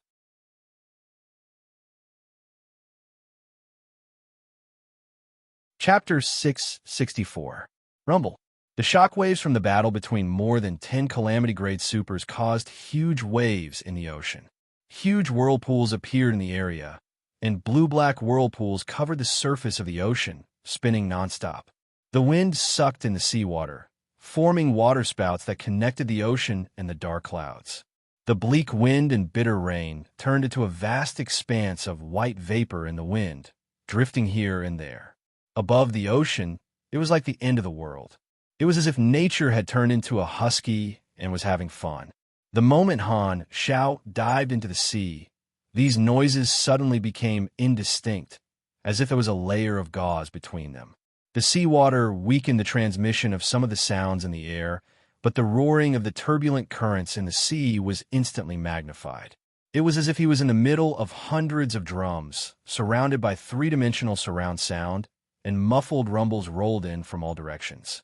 The radar showed that Stephanie had also dived into the ocean. Han Xiao narrowed his eyes. I have to hold her back first. I can't let her get close to me during the promotion. With that thought in mind, Han Xiao ordered the mech legion around him to turn around and hold her back while he dived down quickly. The underwater world in front of him was deep. The distance turned from dark blue to pitch black, and the visibility was low. There was no light source here, and he could not see the end. It was even darker than the universe. Luckily, I don't have deep-sea phobia, Han Xiao thought to himself. The ocean was the hotbed of life. There were many ancient creatures in the ocean of Blue Star, but all the sea creatures in this area had escaped. The ocean was dead silent, without any signs of life. Stephanie was held back by the mech legion. Han Xiao quickly moved under the ocean and found a trench that had just opened a few hours ago. Let's do it here. Han Xiaoxin immediately opened the interface, selected the completed promotion mission, and activated it. A tremor in his bones and soul quickly spread throughout his body. He was very familiar with this feeling of promotion. This time, a series of notifications popped up on the interface. Trial of the Strong. Current promotion mission completed. Yindi bonus increased. 1 Yindi equals 120 health equals 130 stamina. You have taken one step further on the path of evolution. Your life level has been elevated. Detected race. Chaos Observer, human form. Randomly drawing 8 matching evolution paths. Drawing complete. Please choose one of the 8 options below as your evolved race. Warning: the evolution process is irreversible. Please choose carefully. Appendix: Evolution Path Characteristics, X-Type Space Human, minus 67% compatibility, Void Walker, human form. Minus 78% compatibility, Gloom Shadow, human form. Minus 72% compatibility, Void Disciple, human form. Minus 71% compatibility, Void Distorter, human form. Minus 69% compatibility, Void Whisper, spirit form. Minus 84% compatibility, Void Sludge Monster, compatibility. 55% OCA Octopus, 31%. First of all, non-void races were excluded. There was no need to consider octopus tentacles like the Octopus clan. As for the Void Sludge, it was too weird, so it was also excluded. The Void Whisper was in the form of a spirit, suitable for mages and psychics. Han Xiao had a strong physique and would not give up his physical body. The only reliable options were the 4 evolution options that retained his human form. Han Xiao quickly browsed through and immediately made a choice. The Void Lord's core had strengthened his Void genes. Because Han Xiao had jumped from the human evolution system to the Void evolution system, he was considered a halfway switch.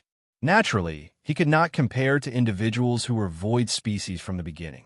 However, the Void Lord's core and other Void species genetic items had increased his evolution speed in the Void system, allowing his evolution speed to catch up. Thanks to the Void Lord's core, there was an option for race evolution this time. This was a higher-level species in the Void evolution system. According to his data, this species was a whole level higher in the evolution chain compared to other normal options. It could make up for the part where he lagged behind. Regardless of whether it was the current attribute increase or the future evolution potential, this species was the best choice. Han Xiao quickly made his decision. Selection complete. Race evolution. Evolution complete. Race changed to Void Distorter, human form. Molecular structure improved, organ structure strengthened, metabolism changed, adaptability increased, genes optimized. Your potential has increased. You have received attributes, plus 44 STR, plus 83 DX, plus 65 END, plus 120 INT, plus 92 MYS, plus 34 CHE, plus 1,460 energy. Energy level bonus attribute changed. Han Zhao's eyes suddenly widened, and a deep light appeared in the depths of his pupils. The cells and genes in his whole body changed, and his body and mind exploded with intense pain. His vision kept switching between reality and the void world, and his brain was trembling. His hungry body greedily absorbed the energy of the void dimension, and his whole body glowed with a mysterious gray light and a deep blue light. The two evolutions he had undergone before were the Void Prowler and the Chaos Observer. If one were to evaluate the Void species in the army system, these two were different types of ordinary soldiers, and the Void Distorter was in existence at the level of a Chiliarch. He had directly jumped an entire level from a cannon fodder to a mid-level officer. This race evolution had greatly deepened his connection with the void dimension. His body seemed to have become a vessel, and the void energy directly entered his body. Every cell was absorbing the void energy. The energy that came from his cells also changed under the erosion of the void energy. You have received the void energy buff, plus 30% energy recovery speed, plus 1,000 energy. You have received a new energy attribute, Void. Your energy has the Void attribute. A new energy attribute. Han Xiao was overjoyed. He endured the pain and hurriedly looked at the interface. The interface showed two energy attributes. One was the mechanic's magnetic mechanical force, and the other was the newly obtained Void attribute. Seeing this, Han Xiaoxin was so excited that he almost spurted out. He was in pain and happy at the same time. The change in energy attribute was not as obvious as the attribute value, but it was very important. It could even change one's combat style. Although the introduction of the interface was ambiguous, Han Xiao had already felt the changes in the energy in his body during the race evolution process. He could control it as he wished. Furthermore, he remembered the information from his previous life, so he was very clear about the effect of the Void attribute. Energy erosion, using the void dimension as a medium to spread energy. These two attributes were very powerful in actual combat, and they could be used with any class. The evolution continued, and the void energy in his body gradually became saturated. It stirred the seawater and formed a giant whirlpool under the sea. Han Zhao's promotion attracted Stephanie's attention. I can't let him act as he pleases.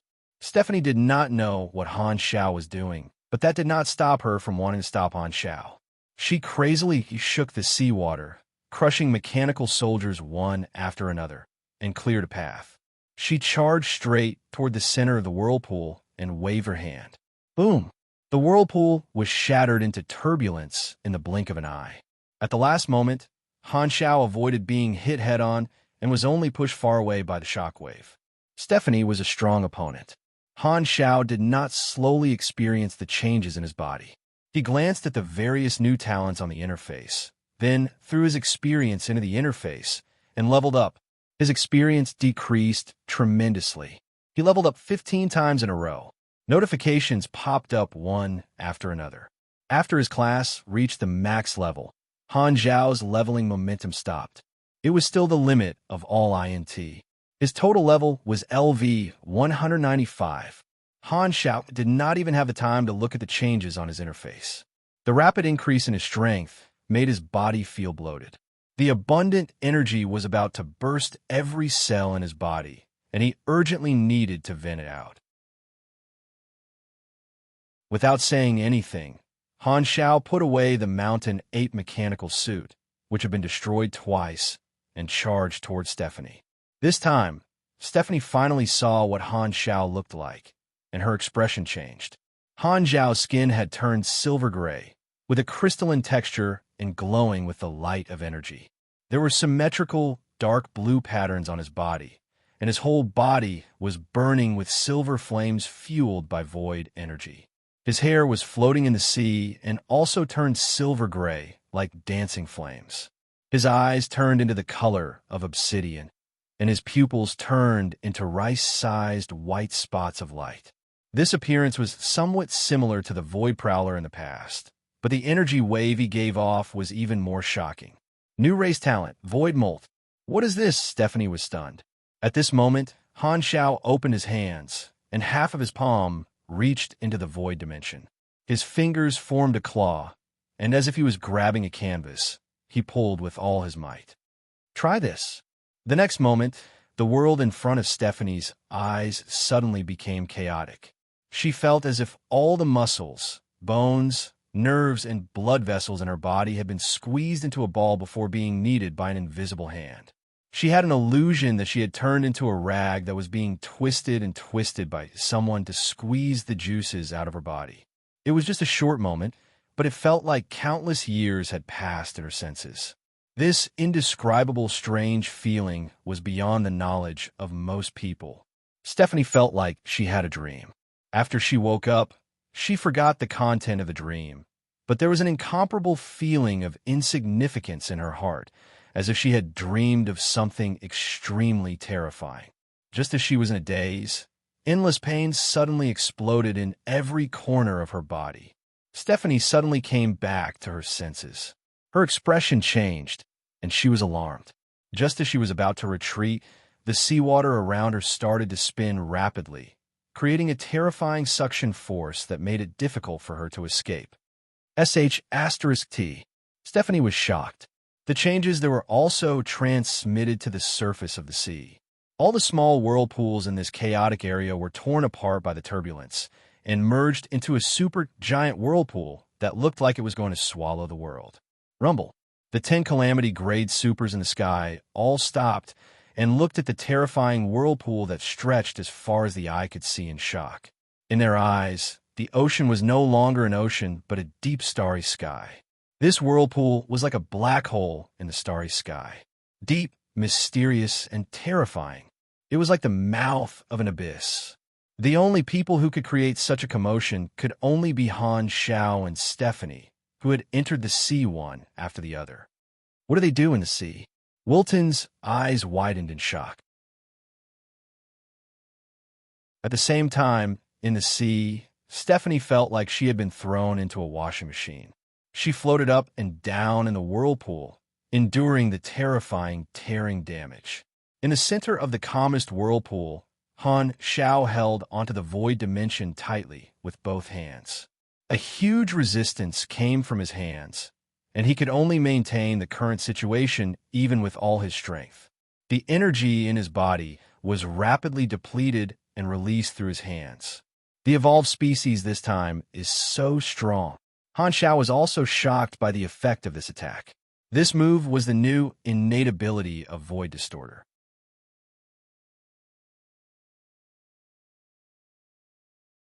Chapter 665. Race evolution also had the effect of changing talents. After the evolution, Han Xiao's race talents changed as well. Advanced void travel was the universal talent of all void species, so it did not change. However, Void Vision, Observer, Chaos Entity Release, and Observer's Mark were all replaced by Void Distorter's abilities. There were also 3 new talents: Void Molt, Void Distortion, and Void Ripple. Void Molt was an enhancement type ability. Due to the cells being modified by the void energy, the void genes would be strengthened. By burning energy with the void attribute, one could enter an explosive state, increasing all their attributes and strengthening the void attribute of their energy. Han Zhao's current silver-skinned, blue-striped, and black-eyed appearance was the result of activating this ability. His entire person looked very empty. No, it was void. Void Distorter's signature talent was Void Distortion. It could affect reality by pulling in the void dimension. It was a large-scale AoE skill that consumed a lot of mana to maintain. It could also cause a psychological impact to enemies within its range.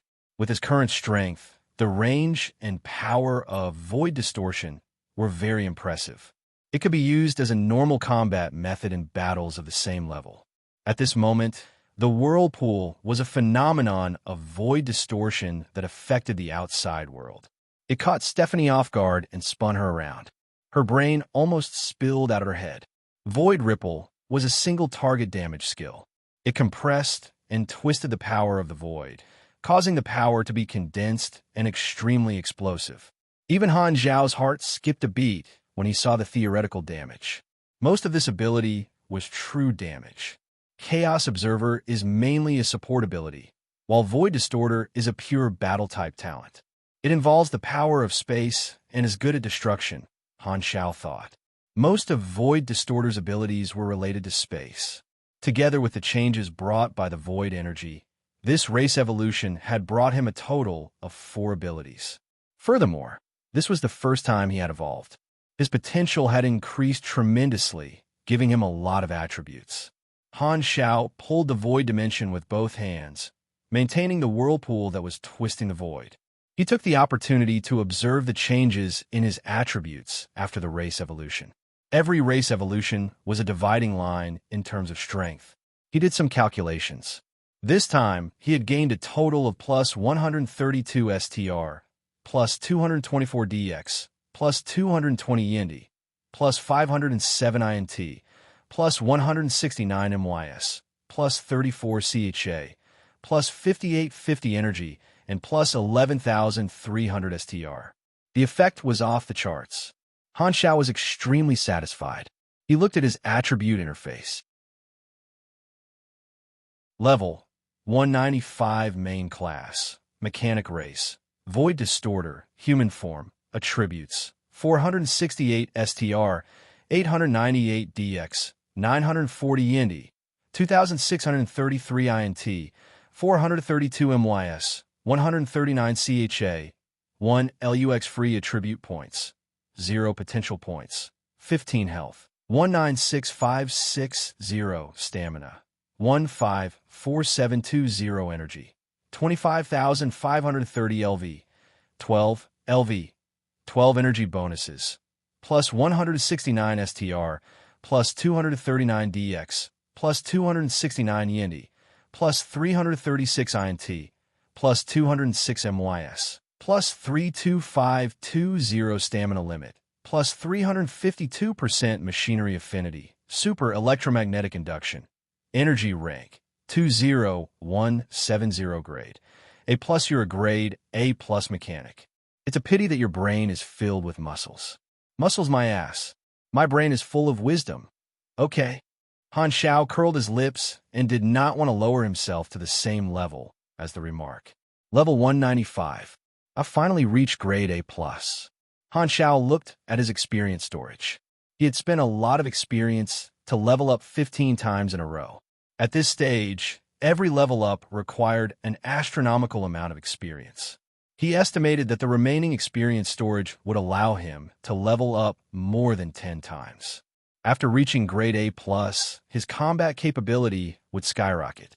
Before his promotion, he would be able to fight against 90% of the Calamity grade supers. Now, Han Zhao estimated that there would not be many people at the same level that he would be afraid of. He was already at the top of the Calamity grade supers. However, as the saying went, flirtatious words come out of your mouth, but you're actually hiding it in your heart.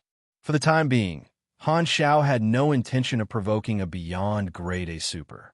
Level 195 was comparable to a top Calamity grade supers, but he would only be able to reach beyond grade A super when he was around level 240. Just this difference of dozens of levels made Han Zhao not want to cause trouble. This was dozens of levels in the late stage. The difference between levels was much greater than in the early stage.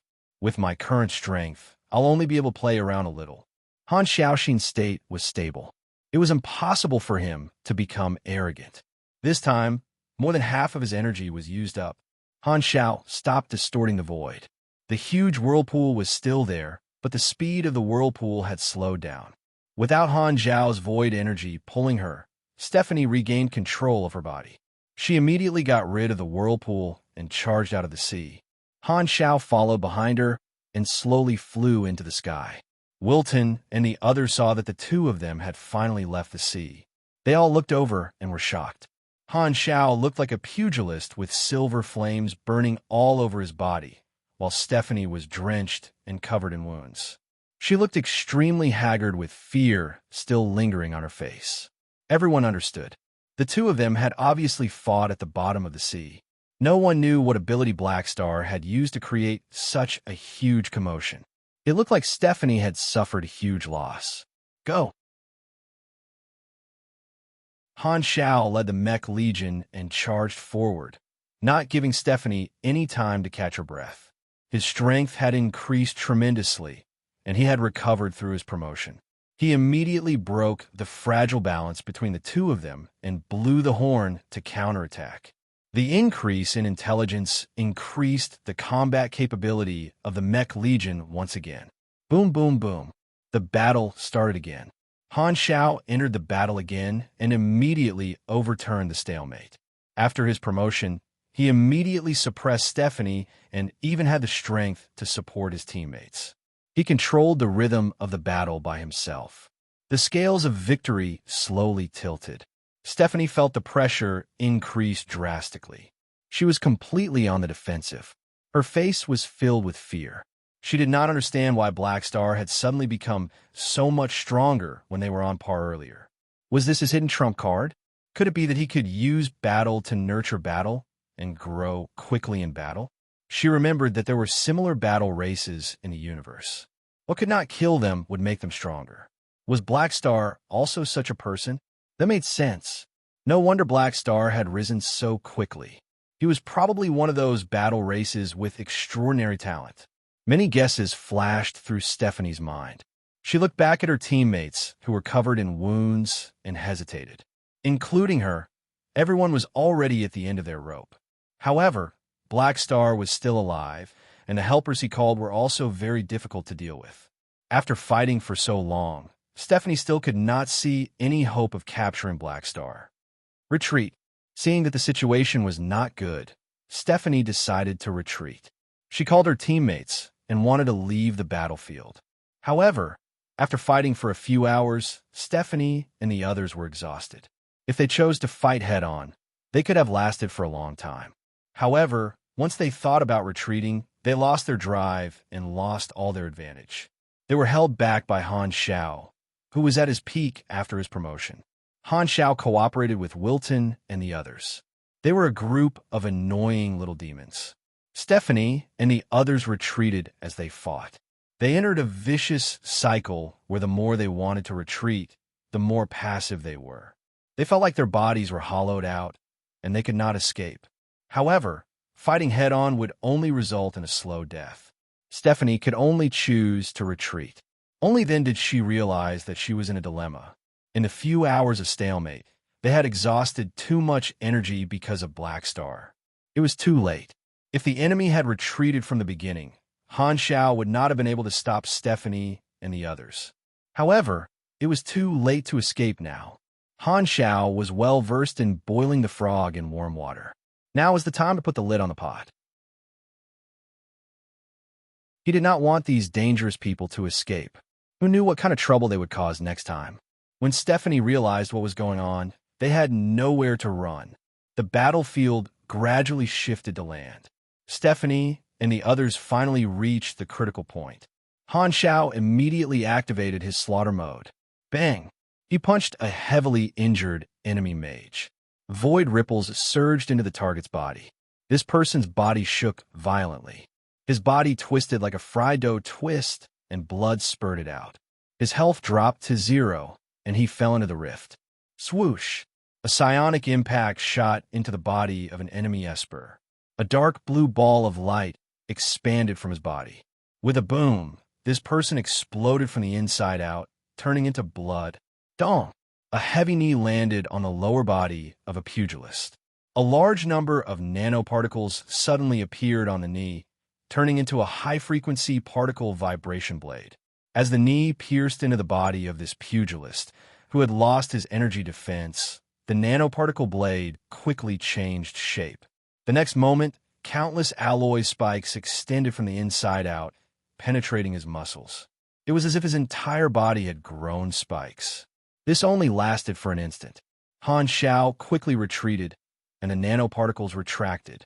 The spikes on this person's body were all retracted. Blood spurted out from countless small holes, and he fell to the ground like a broken sack. One calamity-grade super after another was killed by Han Shao. Only Stephanie was left to resist. Her strength was indeed shocking. Even if she was alone, she still caused quite a bit of trouble for everyone. However, it was difficult to fight alone. Stephanie heavily injured 3 of her helpers. This was the last trouble she caused, and she was also defeated by Han Xiao. There was no exception. The few helpers risked their injuries and held her down tightly, unable to break free. Han Xiao pressed Stephanie, whose clothes were not even covering her body, onto the ground. Psionic impact did not stop, shooting one psionic impact after another at her face. Stephanie was held down by Wilton and the others, unable to resist. She could only let Han Xiao ravage her body. Han Xiao was having a great time. He just had to shoot her to death. This was the charm of a group fight. In the end, Stephanie was heavily injured and on the verge of death. She could not move at all. Her chest heaved up and down, and she only had half a breath left. Han Xiao did not kill her. He felt that it was still useful to keep her alive. Furthermore, Stephanie was a boss-level character, so it would be very useful to bring her back to be squeezed. Stephanie felt that her eyelids were extremely heavy. Before she fainted, she gathered her last bit of energy and looked at Han Xiao with hatred. When she was setting up the ambush, she did not even consider the possibility that she would die here. Black Star. Stephanie stared at Han Xiao, carving Han Xiao's image into her heart. Then, her eyes rolled back, and she fainted. The whole place fell silent, leaving only dust floating in the air. We finally won. Han Xiao exhaled. Only then did he feel the tiredness in his body. He just wanted to lie down and have a good sleep. To be honest, Stephanie's trap was indeed very threatening. If he did not call for help in advance, he might have really been tricked. If he had advanced in advance and did not have the observer's mark to choose the battlefield, Black Star City would have been destroyed for sure. Unfortunately, the battle was already over. The result was set. Stephanie's team was wiped out. Thank you for your help. Han Xiao turned around and looked at Wilton and the others. He nodded at them. You're welcome. Wilton swallowed his saliva and did not dare be slow. He originally had some plans in mind, but now he was only wary of Han Xiao. This time, it was not as shocking as fighting the 8 Vanguard officials head-on. However, in this battle, how many Calamity grades had Black Star killed? Black Star had proven his ability to take hits the last time, and today, Wilton witnessed Han Xiao's lethality for the first time. Just thinking about it made Wilton's heart turn cold. Thankfully, Black Star is our ally. Wilton secretly heaved a sigh of relief. On the other side, Nagajan's face was sad. One of his comrades had died, and Han Xiao could not comfort him. He patted his shoulder. Ghidorah had sent people to help him. One of their Calamity-grade supers had died in battle, which was not a small loss for Ghidorah. Han Xiaoxin felt apologetic and remembered this favor. He secretly thought about how to compensate Ghidorah and deepen their bond. He was not someone who accepted help from others and took it for granted. Connections were something that could only be maintained if there was a reciprocal relationship. At this time, Han Xiao suddenly thought of something, and his expression changed. By the way, we can't rest yet. Philip, gather the disaster report and tell me the location. Han Xiao forced himself to stay alert, turned into a rainbow, and quickly left. He could not slack off now. He still had to deal with the disasters brought about by the battle. If he did not stop it in time, Blue Star would also be greatly damaged. You're tuning into the Warrior Lore YouTube channel. Don't forget to subscribe and join us on this journey to catch the most captivating stories.